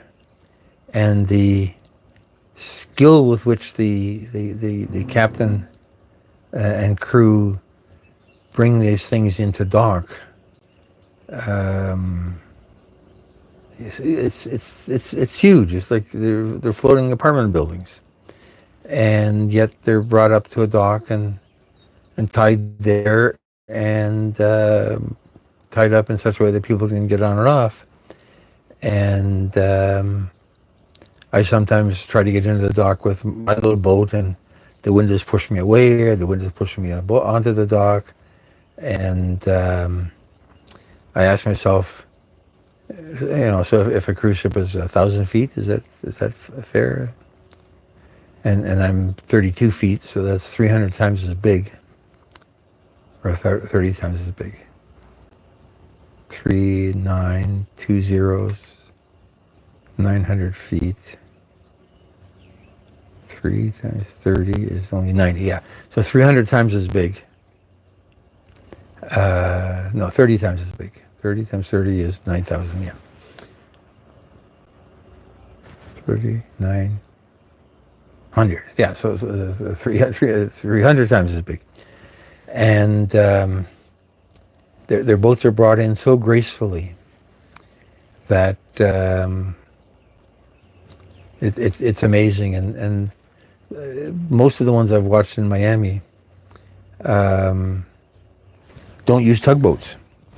So they manage the boat just with its own propellers and thrusters, and they bring them in. But even here, there's a 40-foot cruiser across the fairway from me, and he brings that boat in. He can't see the water from where he's sitting. He brings that boat in so carefully that it's a miracle to me that people develop that skill or that sense of where they are in relation to the outside world at any particular time.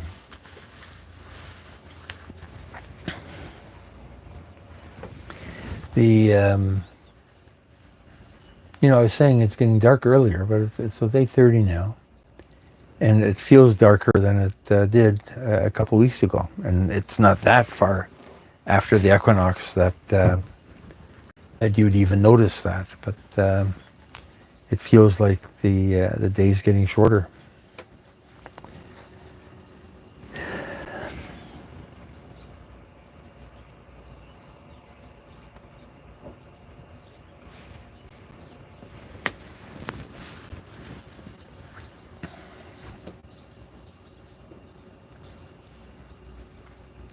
I hear a few birds. I was worried at one point, because some of the hatches are open to get fresh air.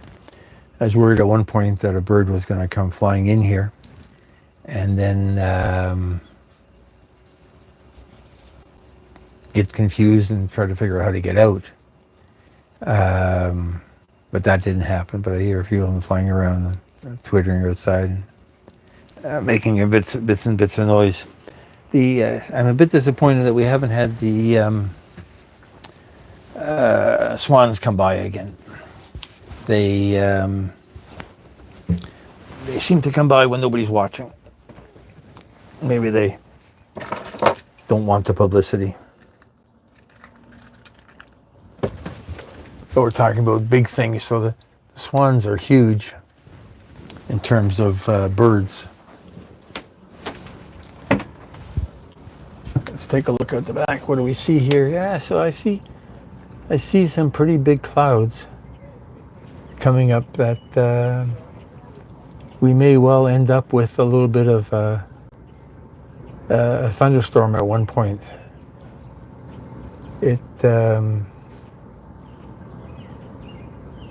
But the wind is from the west, and normally when we're getting bad weather here, the wind is going to be from the east. So it's not, the weather doesn't totally compute.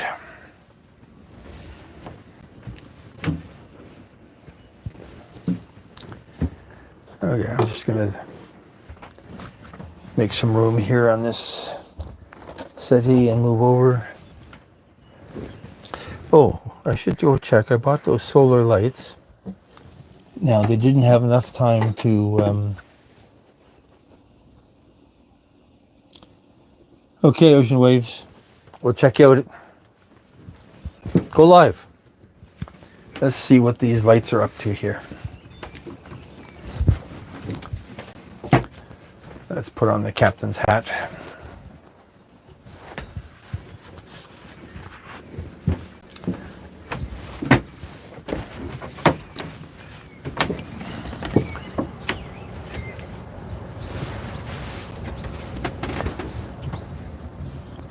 There we are.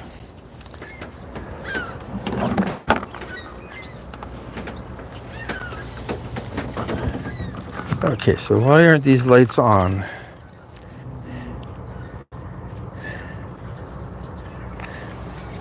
They're not doing anything. Some of these have a little thing that you're supposed to pull out so the battery operates, but I don't see anything like that. So let's see why they're not working. So I wanted this to be sort of a decoration of lights. Is there a plastic film on this solar panel? No. I don't see anything that says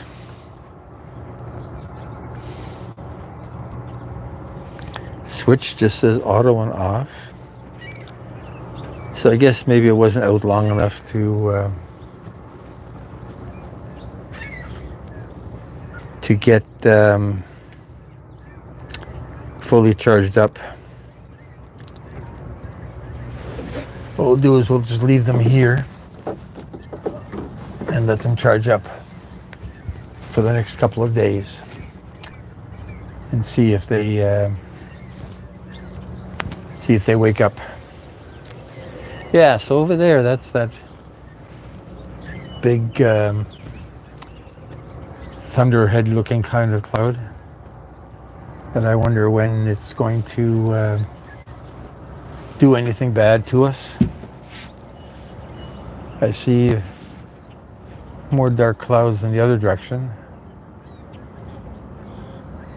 but they're not moving. But as I say, when I look at the flags are, the wind is coming from the west, and wind from the west generally signifies, in this area, good weather. So let's see what comes up.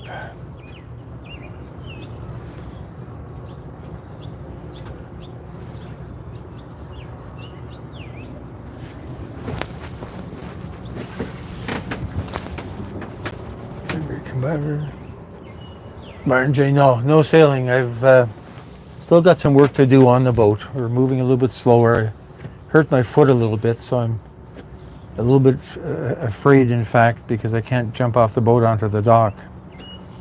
And I want that to recover itself.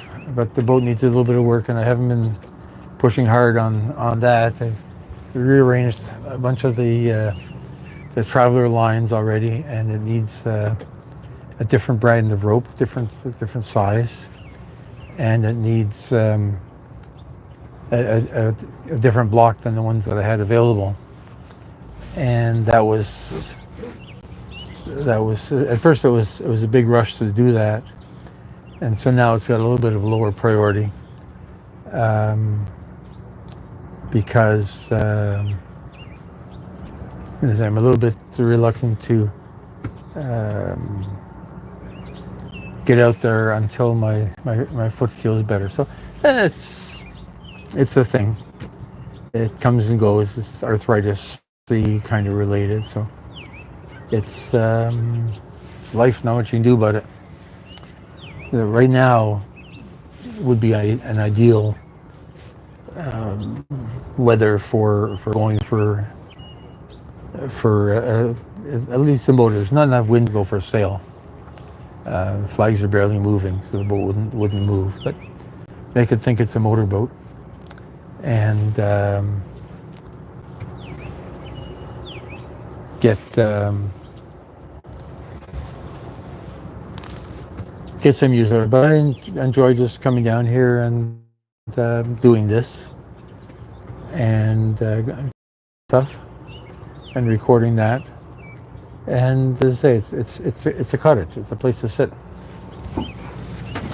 Let me just come close to the thing here. Dimitri Karids. Let me just.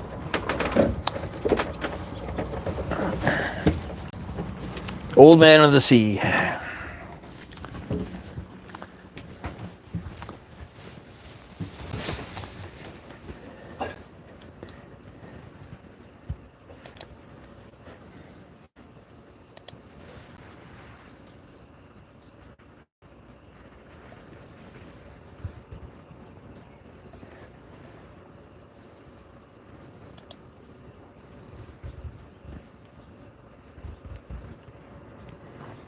Dimitri.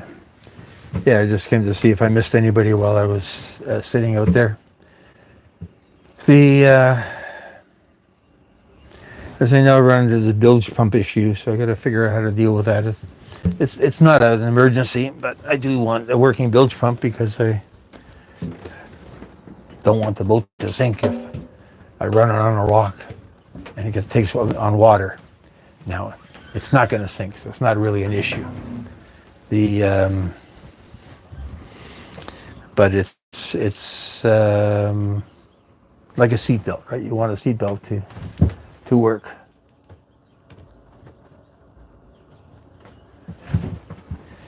Yeah, day's been great. I'm just sitting on the boat,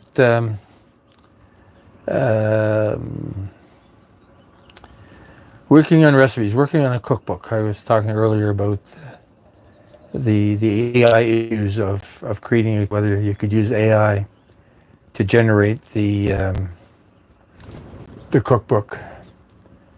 And I've sort of come to the conclusion that you could do that completely with AI. And it's I guess it would be interesting to see whether the world would consider an AI cookbook to be authentic.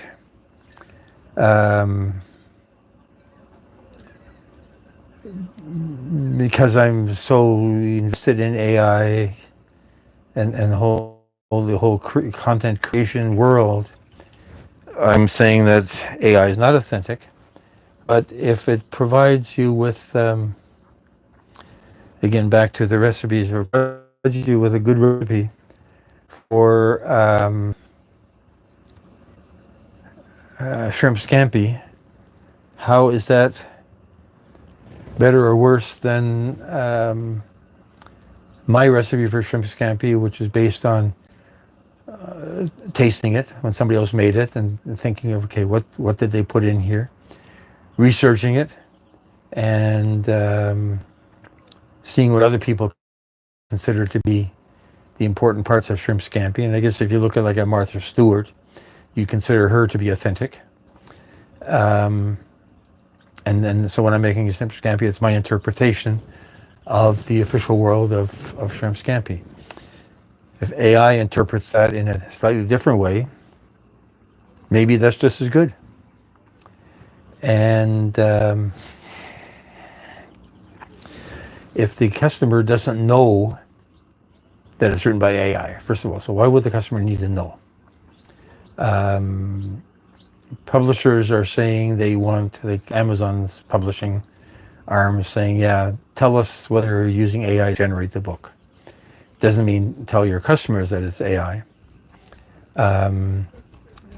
Is that because if we told them it was AI, then people would be turned off and think that it's not real? It's not real. But is that a good or bad thing?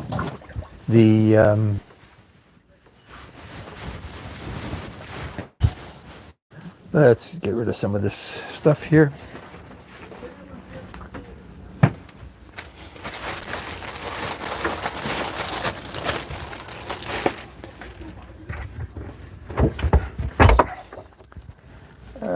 Get some nice cold water. Where is my thing for putting the water bottle in to keep it cold? moving things. Things are getting moved when nobody's watching.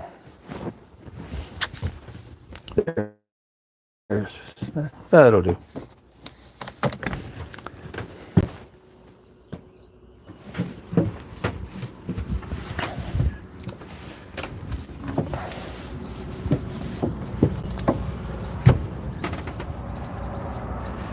So I brought on a few cans of beans last week from my pantry here.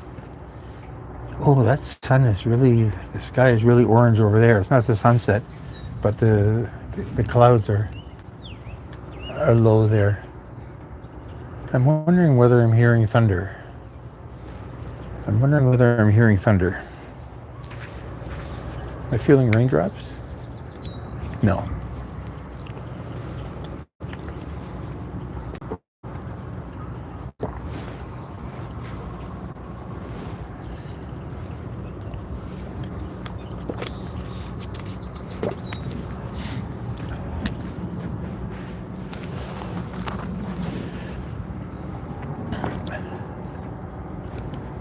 Yeah, no, I'm not feeling any raindrops.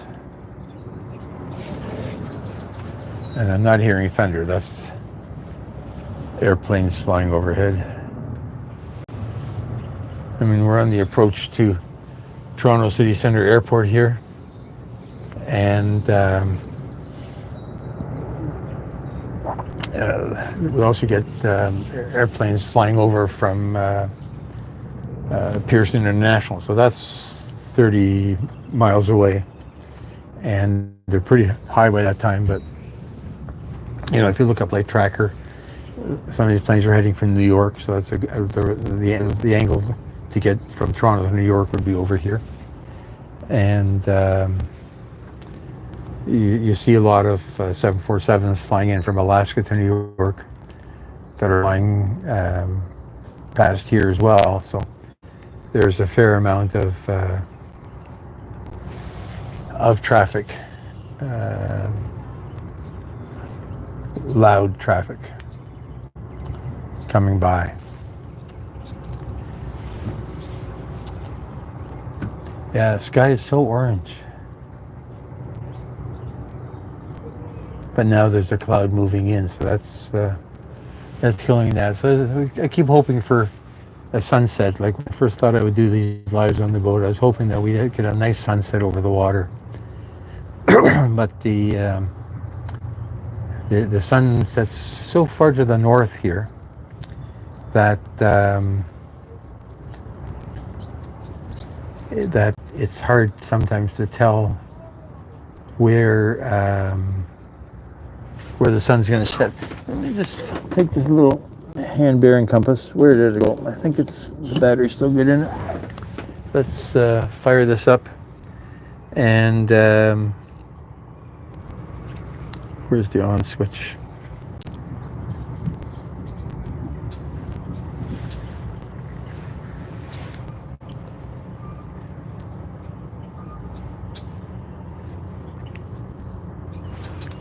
Okay, so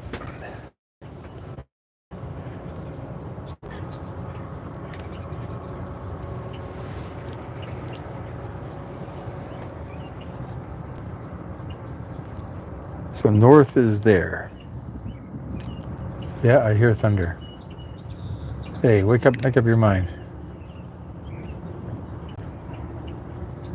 That doesn't make any sense.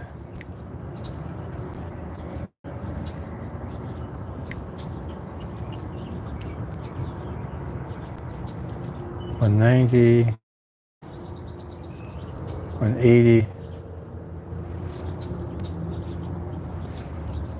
Okay, so this microphone is screwing up the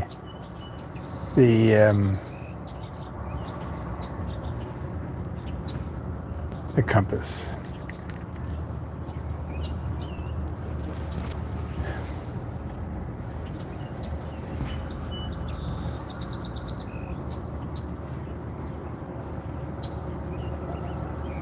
Okay, so east is supposed to be there. So that should be 30 degrees, 90 degrees. Okay, this is causing grief. I think it's the microphone is, because it's got a magnet in it, it's causing all kinds of compass heading issues.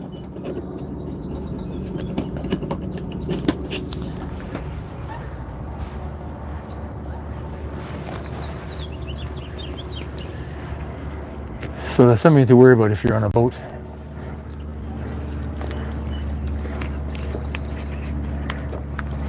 You're using this magnetic mounted microphone system. It's going to screw up your compass.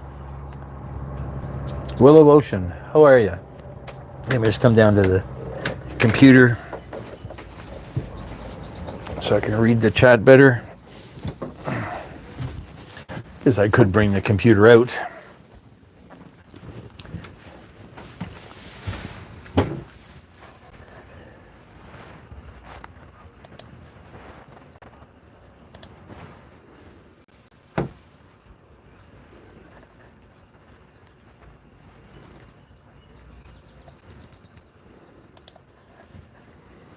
Let's give you a wrench.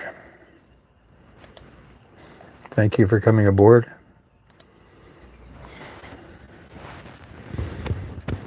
Yeah, we had ocean waves and now we got Willow Ocean. So there's a lot of affinity to the water, I think, in a lot of people. The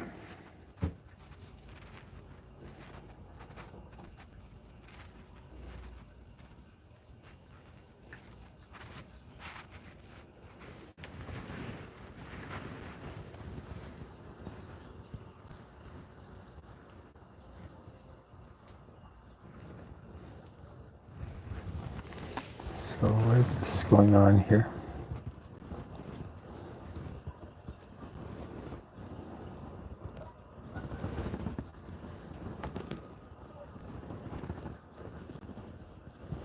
It's pretty quiet, I guess, because yesterday was a holiday here, and actually we had a 4-day weekend because Canada Day was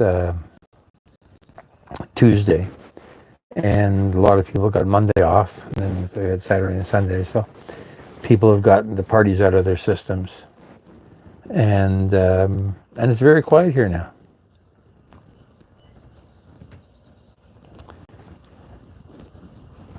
So, but I still do hear a little bit of thunder in the background. So this computer has a weather app, Microsoft's weather app. No, I don't want to listen to Microsoft's weather app. Go away. Don't want the advertising. But I'm curious now what the weather's supposed to be, and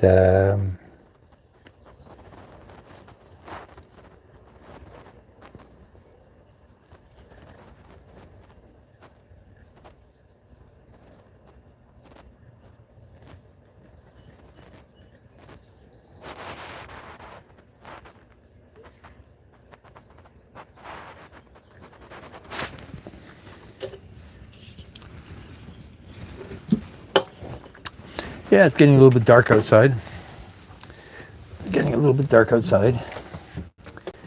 The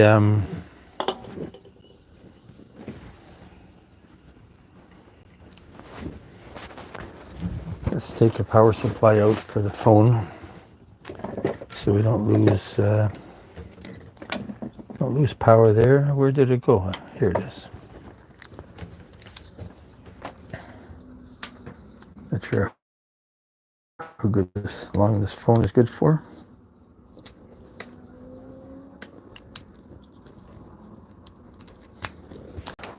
When it's on a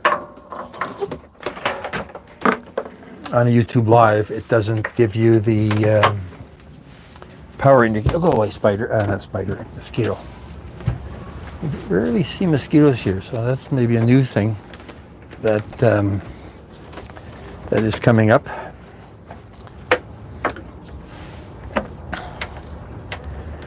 So let's give this phone a jolt of power. Where's the connector? There's the connector on that side. So Pardon my face.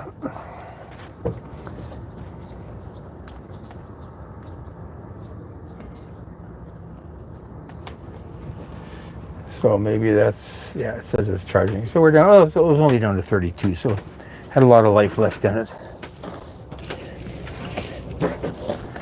So we picked up a small collapsible fishing rod because we're going to do some cook and catch on the boat. Leave that there. This can go down below.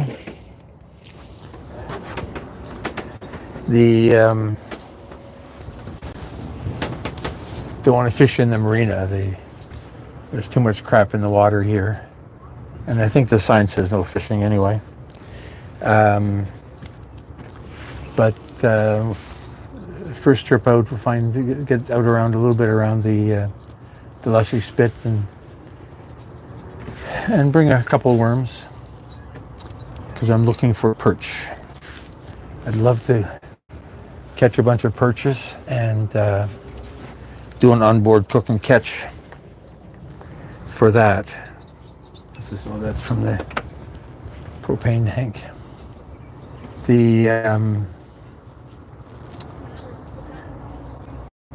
think keep track was the old and new propane.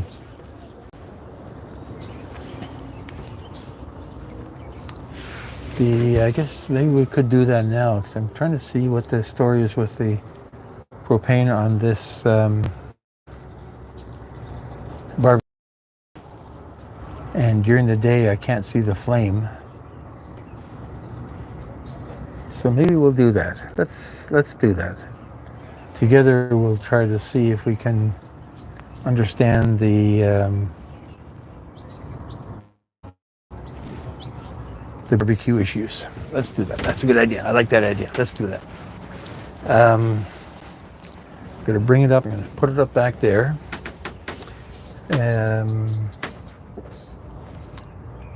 SV Harm's Way. Do I know you? But welcome aboard.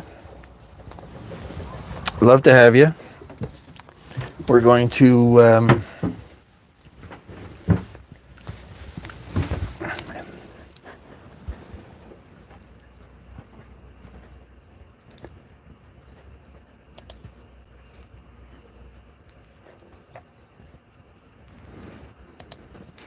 let's give you a wrench.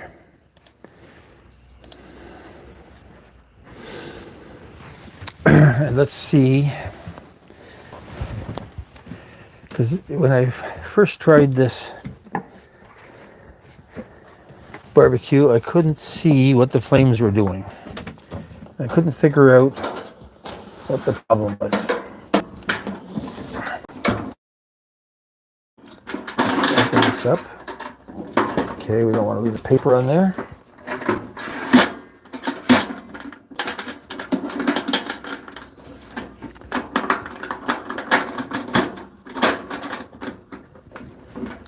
Okay, let's bring this up. We'll put it out there. We've got a new propane tank. Where's the lighter? Have to find the lighter.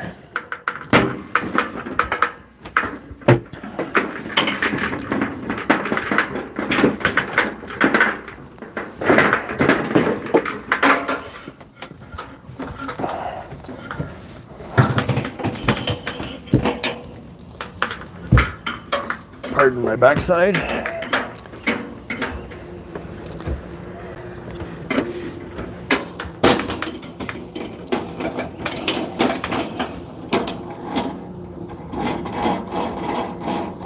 I keep saying that this handle is a weird construction, so it looks like it's going to go overboard sooner rather than later.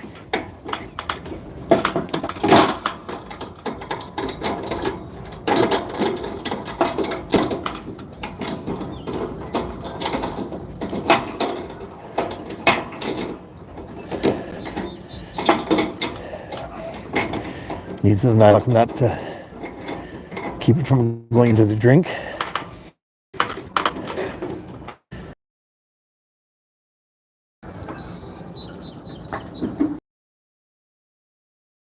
Pretty sturdy.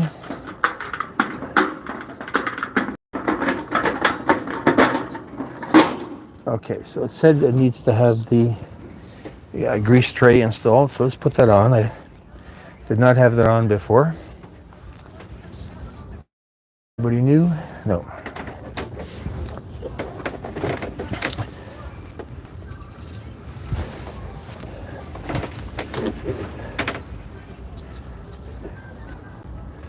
Okay, so let's turn this camera here so that we can see the fun I'm going to have with that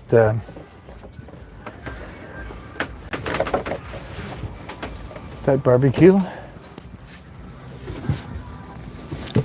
And where is my lighter? Where did I put it? There it is. Oh yes, grease tray. Let's get this grease tray.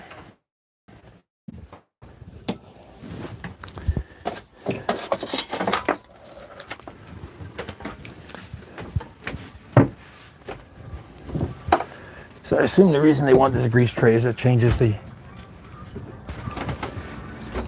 angle of the wind flowing into here.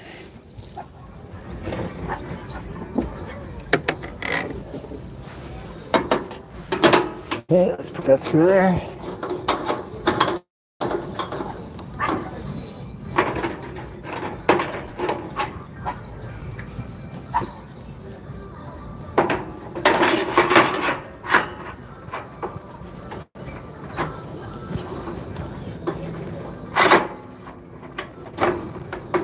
Okay, so that's there. That's tight. Now let's install this is a new can of gas. See, the other ones are 10 years old and propane doesn't go bad, but let's assume that it does. Okay, so before we tighten this, let's remember how we're supposed to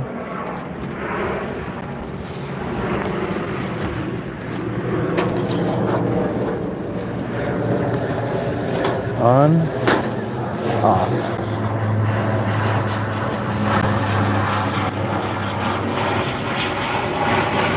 Off. Turn and push. Okay, so this is off.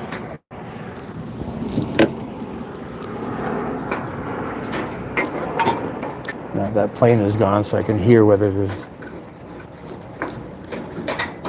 there's gas or not. Hey.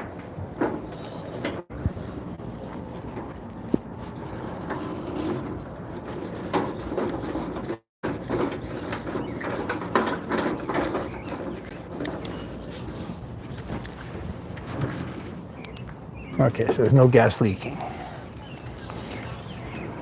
So now,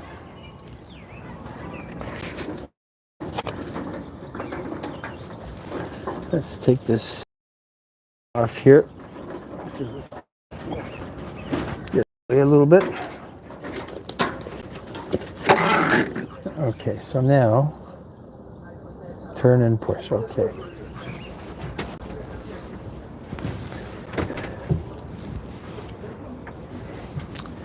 Okay, so let's see.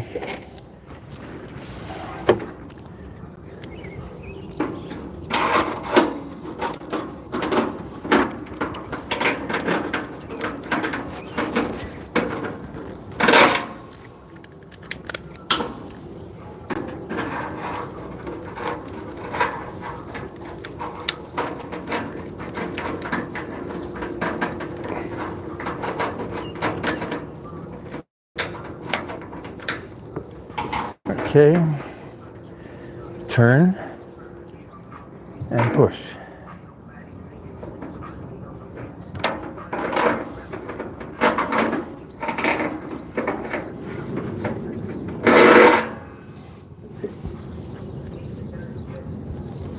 No flame at all.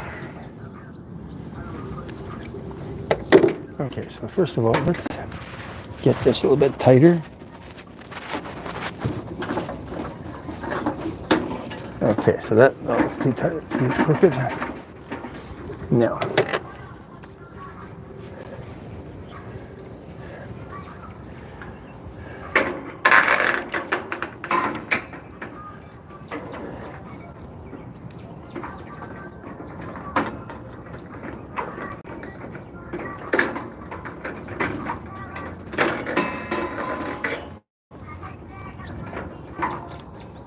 Off. Okay.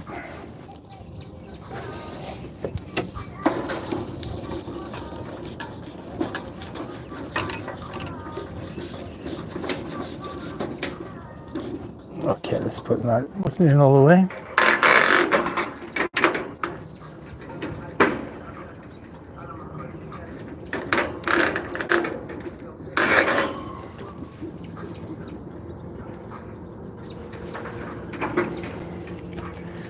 Okay, did not light.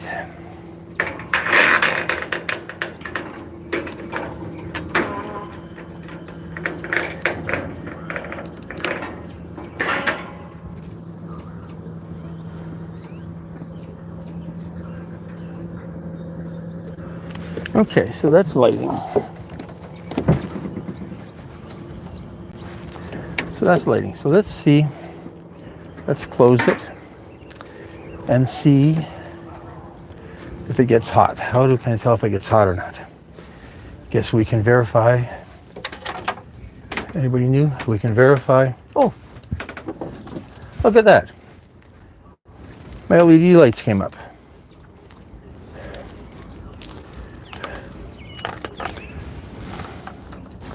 Where am I going to hang them?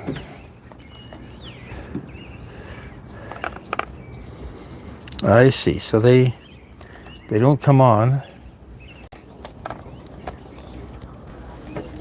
They don't come on when the sun's shining. So let's hang them over here for now. Pretty.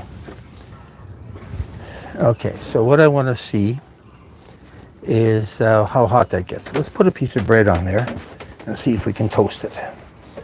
See how long it takes to toast.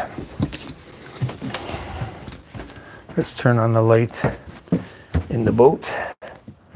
1 switch, 2 switch, 3 switches. Where did the bread go?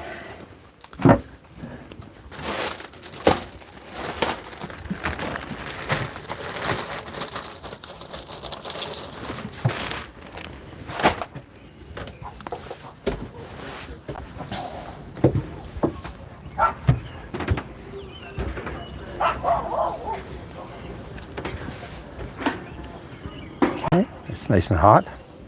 Hotter than it was yesterday. Let's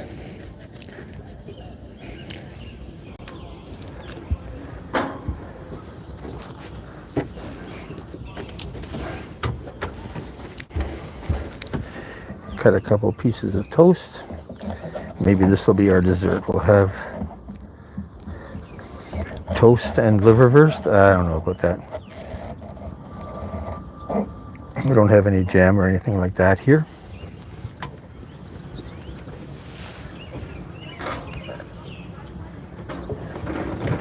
Okay, so that's hottest, that's lowest. So let's turn it halfway down. Let's flip them over so we can see what they look like all at the same time.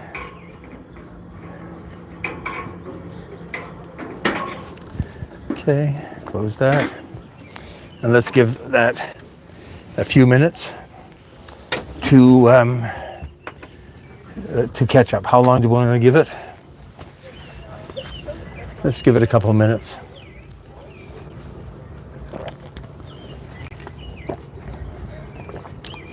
So interesting, the light in the camera is so bright. When I'm looking at it here, though, the camera is much brighter than the real world.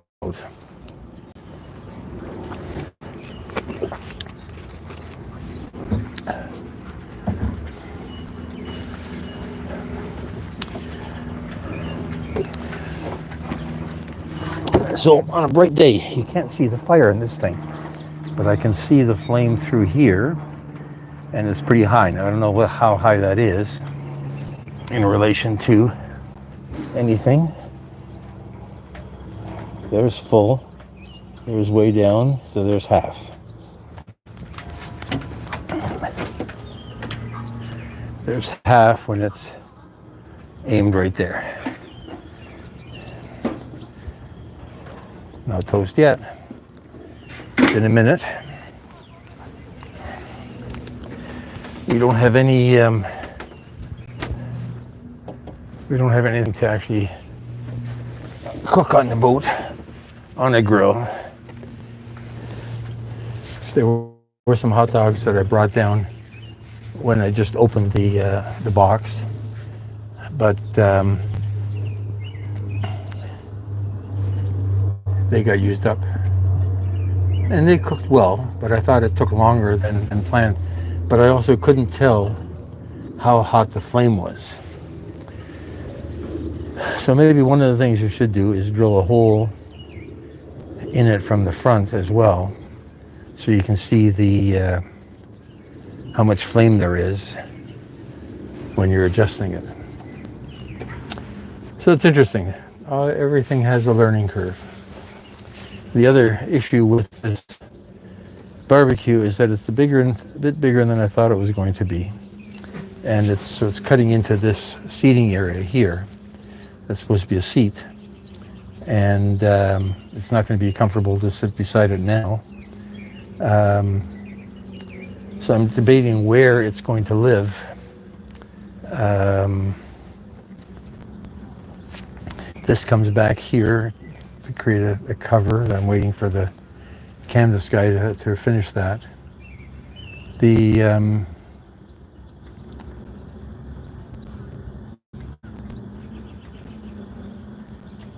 I don't know where it's going to live. Maybe it'll just be brought out when I want to use it, and then be put away after that.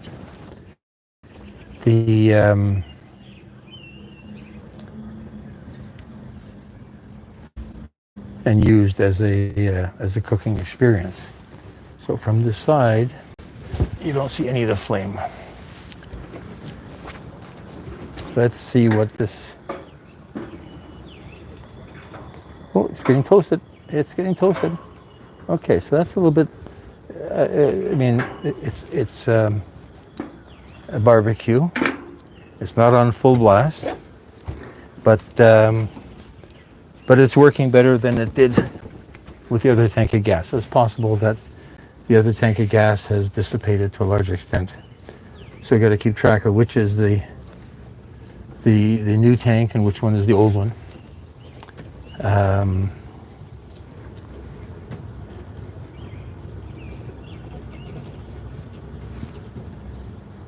Yeah, so that's good.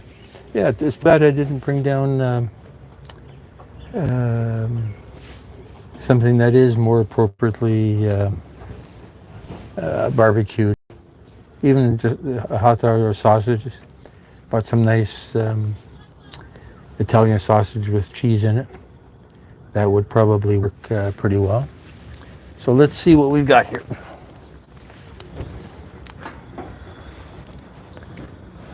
Now, one of the things about this thing is everything slides off. So, that's perfect. Okay, so let's turn it off. And the flames are off. So, where's my knife go?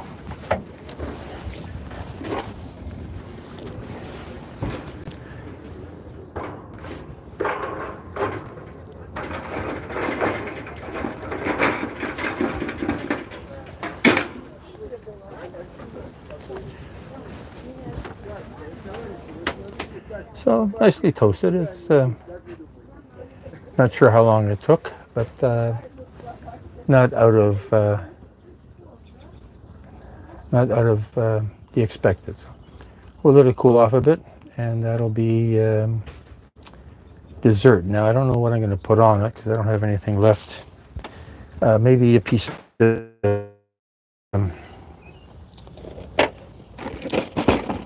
of tomato. I've got some tomato. I mean, that was what I actually had for supper, but we can have some more of it for dessert.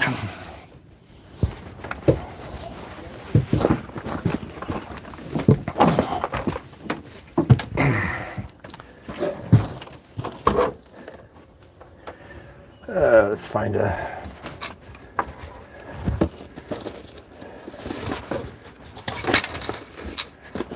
plate. Okay, that'll have to do.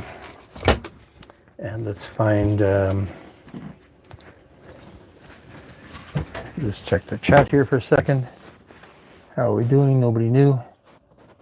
SV Harms. I don't know if I've seen your channel in a long time. I'm going to have to come back to check that out. So thank you for dropping by. Really appreciate it. Okay, so let's find ourselves a piece of that leftover tomato from earlier. Where did it go?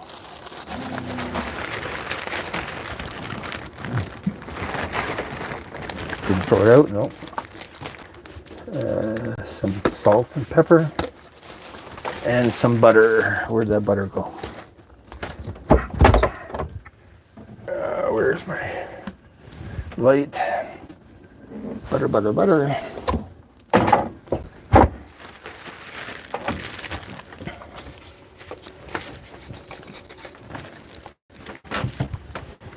So we're actually cooking on the boat, even though we weren't planning it, because we got ourselves a chance to check out the barbecue. I wanted it to be darker so I could see what things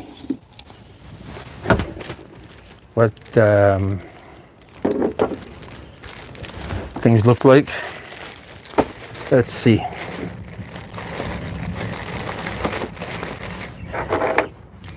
Let's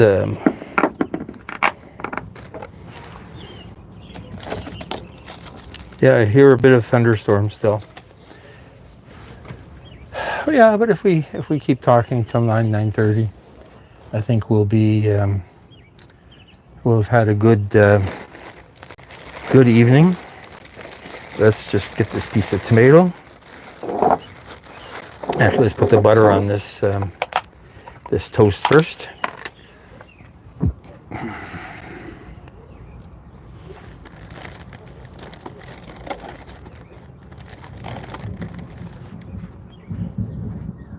Yeah, I hear some thunder coming up. Well, I don't mind it. It's a short drive from here. It is a road used by rush hour people coming from the city of Toronto, heading out to Scarborough, heading out to the east. But that's all over now. The marina is on an industrial road that has very little traffic at night. So it's not a bad drive by any stretch of the imagination.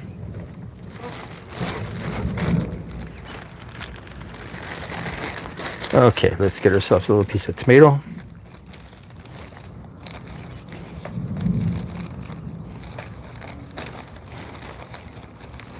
Just gonna throw that out, but I didn't.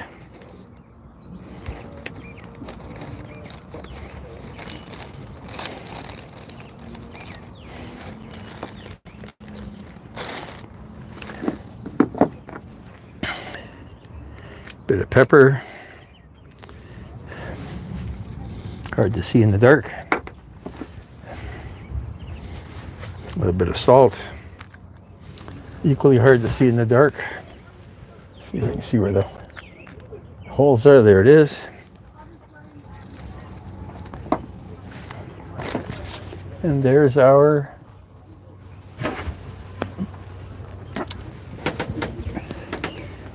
cooking on the boat. What do we got? We got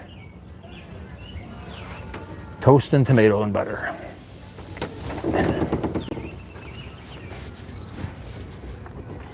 Let's see what it tastes like.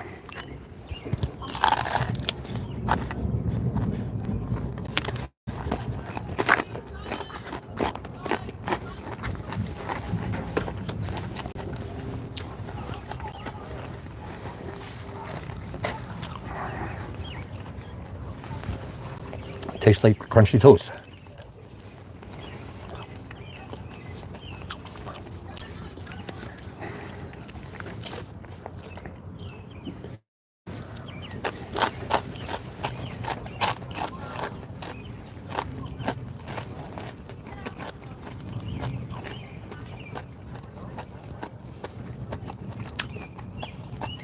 Oh, here's lightning.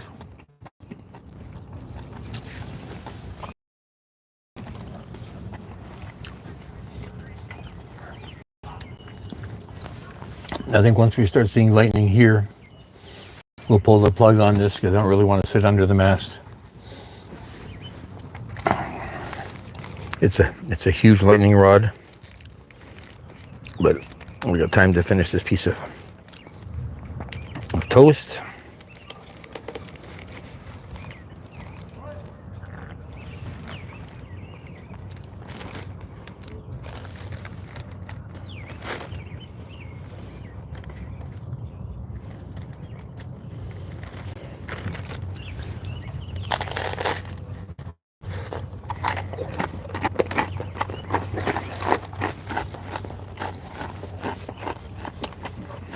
Very crunchy. I can hear that in my head.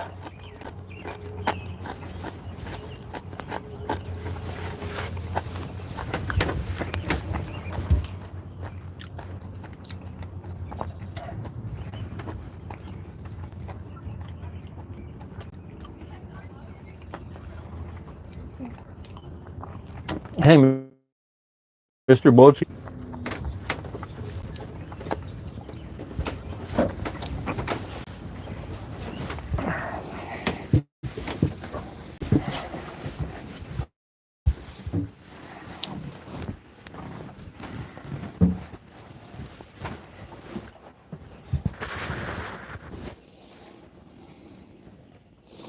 Chicken Explorer, you're back.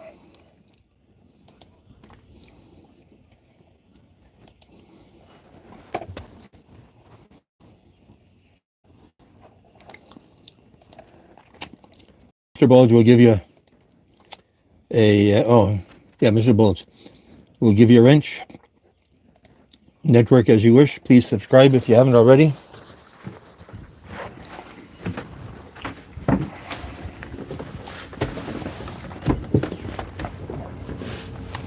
So I'm always amazed how bright the camera is, even though it's pretty dark. I mean, these are my solar lights that are going with just a few hours of sunshine.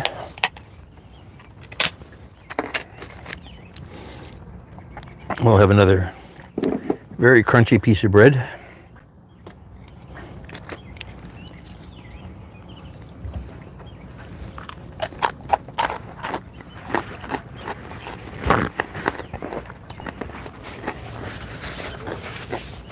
I say it sounds very crunchy in my head.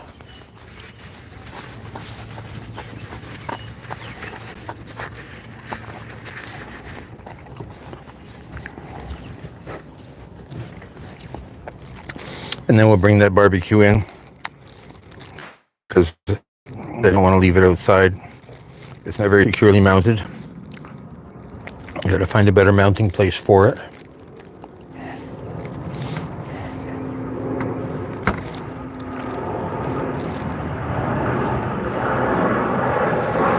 Airplane overhead. A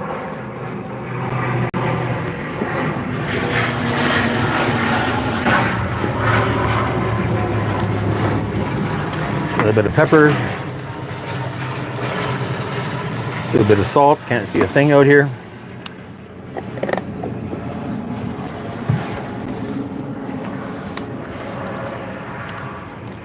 I get another crunch in my head.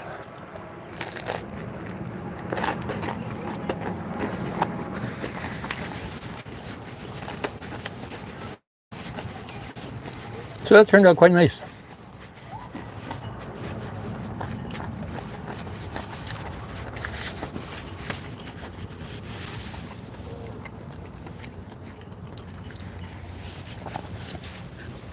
So I think we'll do a sausage and the beans recipe on the grill.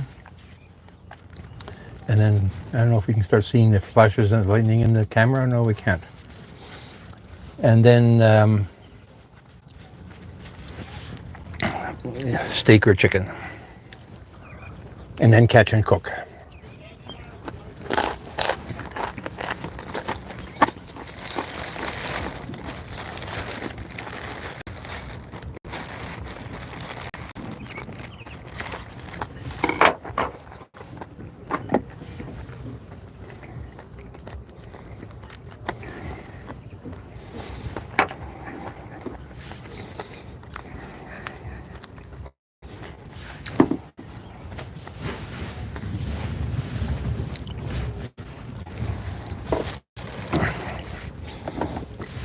Oh yeah, let's disconnect this barbecue before it starts pouring here.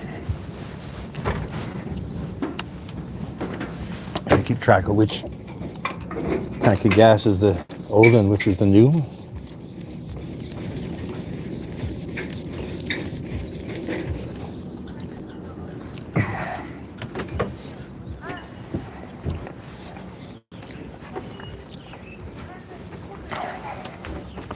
So the new is on the port side, the old is on the starboard side.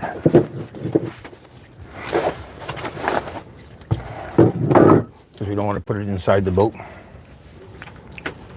No one leaking. Okay.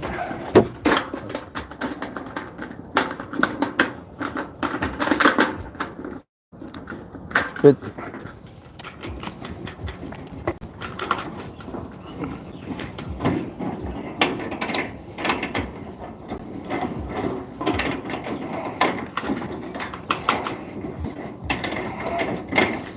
Don't want that handle to fall off.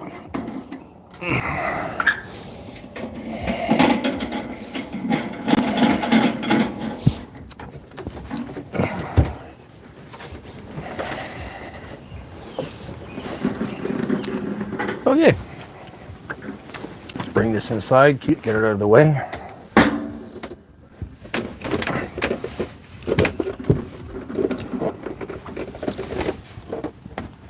See a bunch of people heading out. I guess they're trying to avoid the storm as well.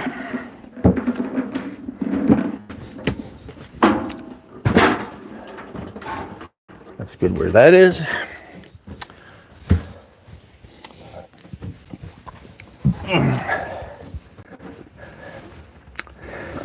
Caleb Boo, thank you for coming by. I didn't with it. At it on the computer now. It's starting to get dark out there, but it's still nice. What time is it? It's 9:30. We started all this fun at 6:40, so go to 9:45. And I really want to see what the weather's like. Yeah, thanks, Kayla. The likes are important. It keeps our good friends at YouTube happy, and we want them to be happy with us, don't we? Otherwise, if YouTube wasn't happy, what would we do? Oh yeah, let's close the hatches in here so that if a rain starts, it's not going to surprise us.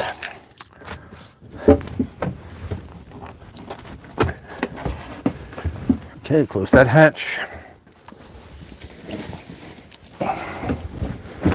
Bag of computer parts. Close the forward hatch.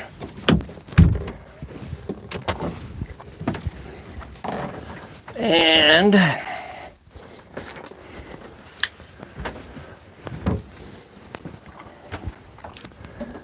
we'll go back outside, check the water in here.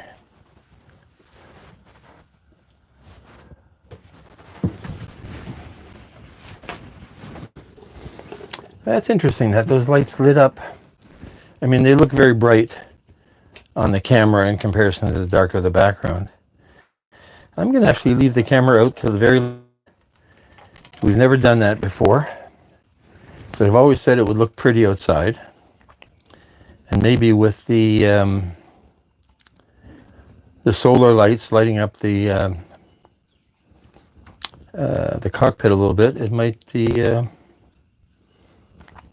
be worthwhile. I'll go sit out there. I'll just have to come in from time to time to read the chat, though I guess I could bring the computer closer to the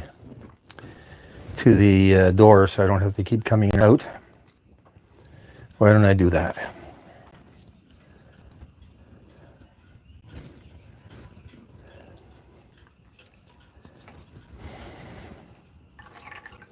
Why don't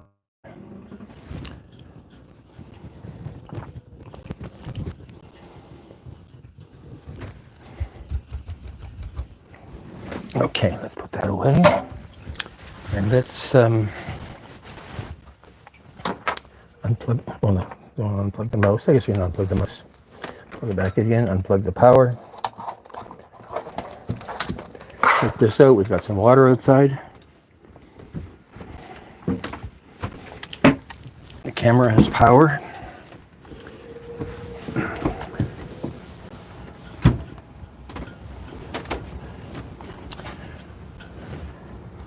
I'll try to keep this where it's not going to get rained on. This is leftover rubbish. Let's get rid of that.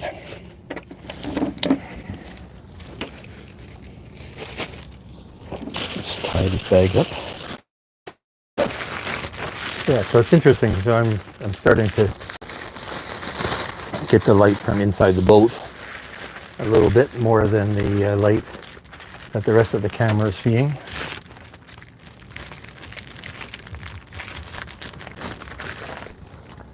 Yeah, that's rubbish.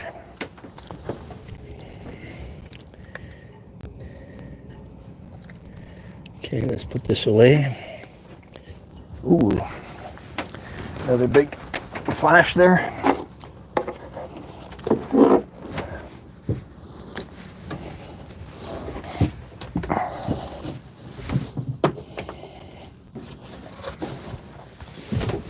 Okay, put the butter away.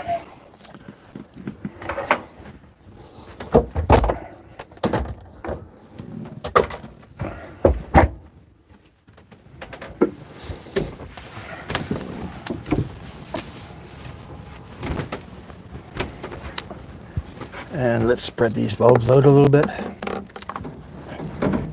Why don't we hang them here?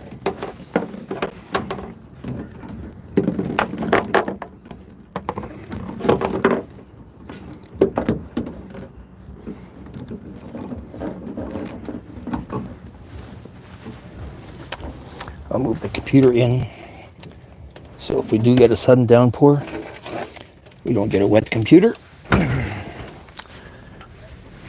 Not so bad if we get a wet captain.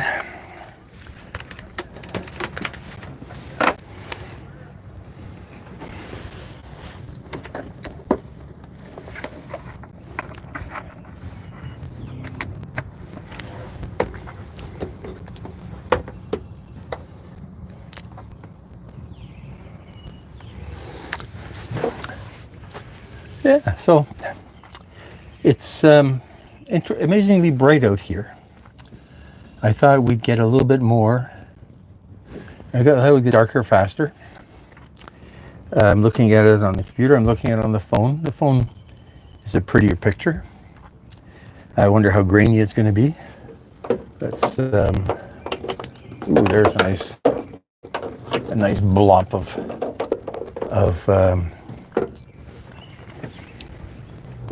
now we got some more light shining on me. A nice blob of lightning coming in. Yeah, so that motor yacht across the dock went for a sail.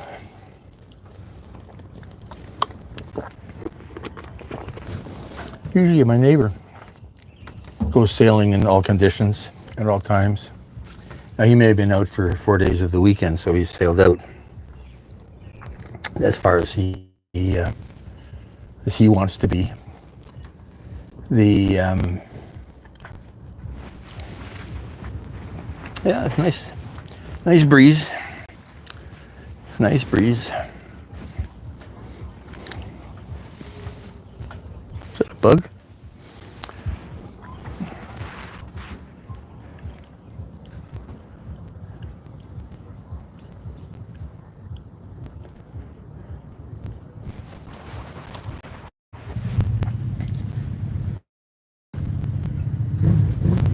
I just want to check one of the dock lines.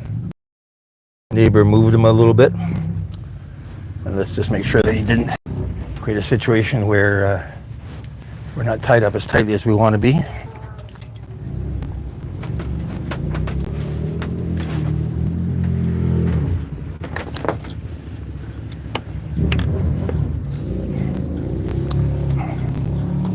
So that's tight.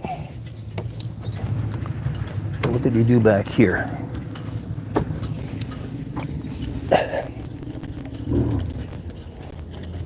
Okay, we're tight. We're tight. Let's just give it one more bit of tension so the boat doesn't drift forward.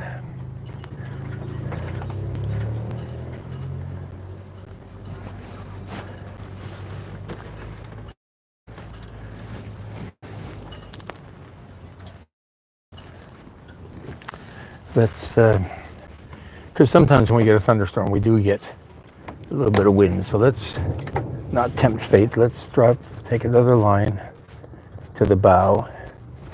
That'll give us 2 spring lines going forward.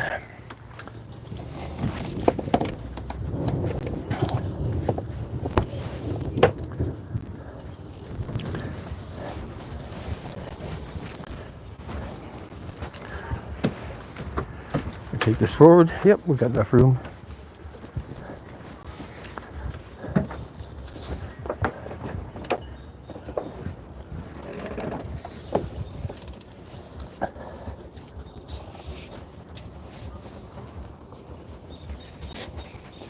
Okay, so this will keep us from rolling forward and pranging into the dock.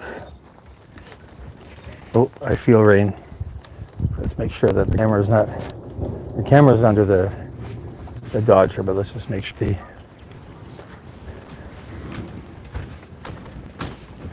that the computer is covered. I think it is.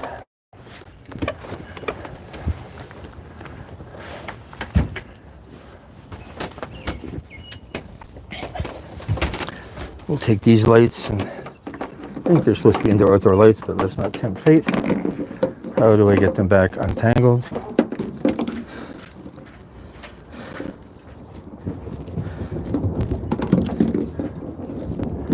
Okay, that's there. That's there. So let's see, what are we doing here? Yeah, I'm starting to see quite a bit of lightning.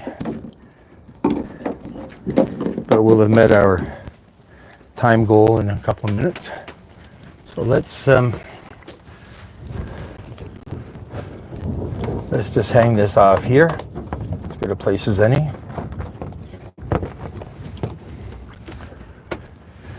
Propane tanks are secure. Let's close this back lifeline. Nobody's going to fall in anyway. Let's do that.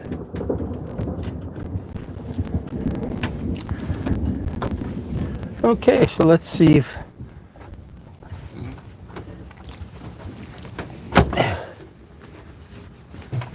we can meet our quota of time.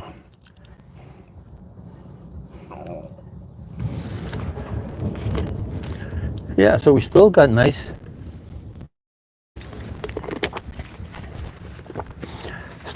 light. So there was a flash of thunder there. It's not that far to get to the car from here.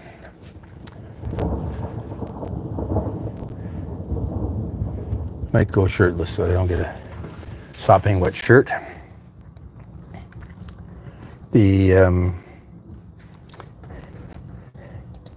Interesting, so the quality of the video has deteriorated a lot on the computer now, so that's interesting. So it's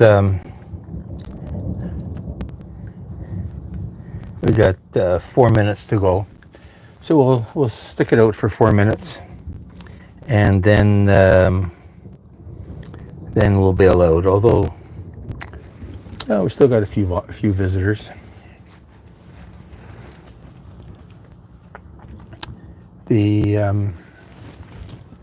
Yeah, so I don't know. I think we can see the flashes from time to time.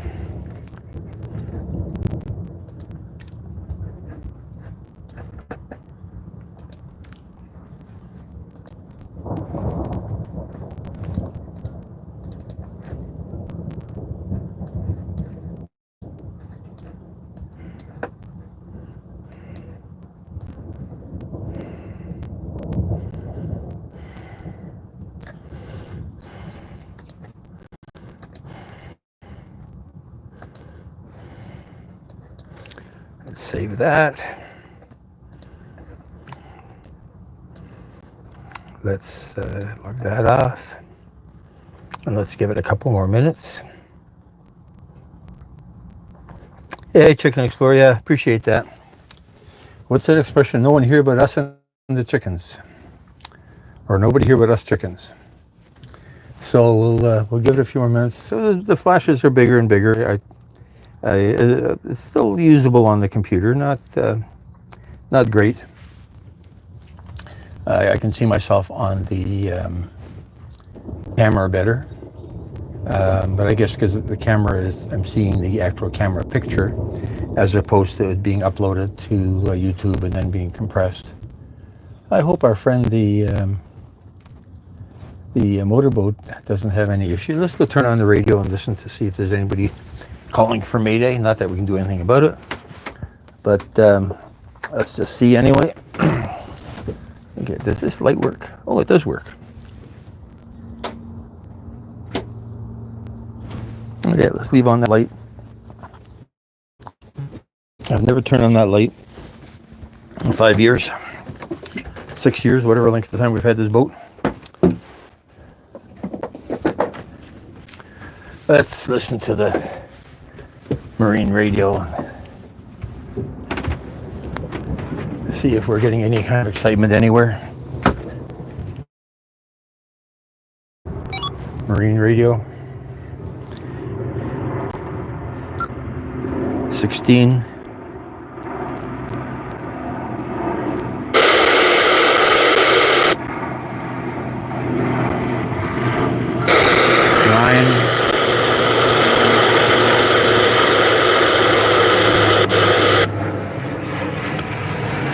So 9 is the emergency station. We tried to get the weather last time we were doing this, and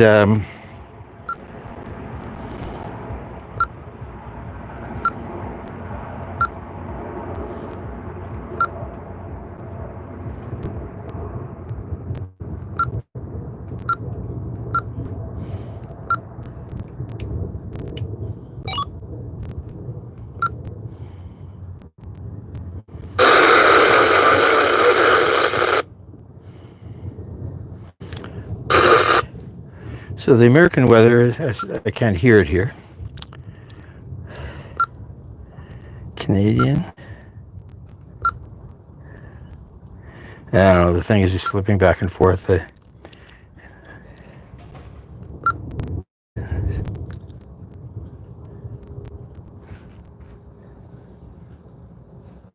thank you. Oh, somebody's talking to somebody out here.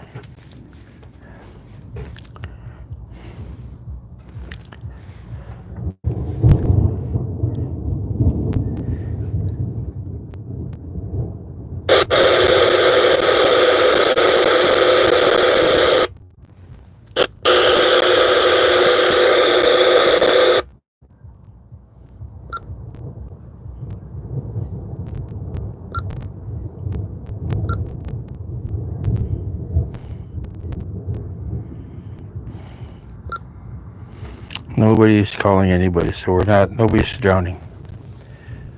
Oh well, not that I'm sad to not hear that.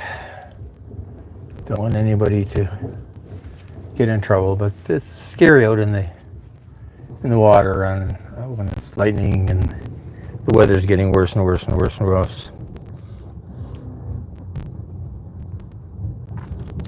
Yeah, so we've got a few people left here. I'm going to take a screenshot of the screen, and then I'm going to thank everybody for coming, and I will look through the chat and visit everybody. I'm in Toronto, in Canada, around the North Shore of Lake Ontario. It's really the southern part of Toronto, because Toronto is on the lake north of the shoreline. So we're just slightly east. Oh, I can see a moon. So I don't know. That's a weird That's a weird thing that you got the thunderstorm on one side and we got a moon on the other side. So it's definitely weird weather. But we're in Toronto, so let me get a screenshot of all of this excitement so that I can remember who was here.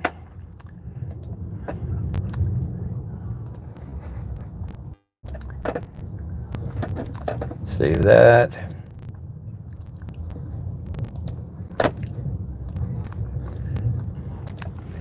And I'm going to let's put this radio inside so it doesn't get, in case I forget it. Let's bring the camera in. And I'm going to press if I end up with my beautiful face here.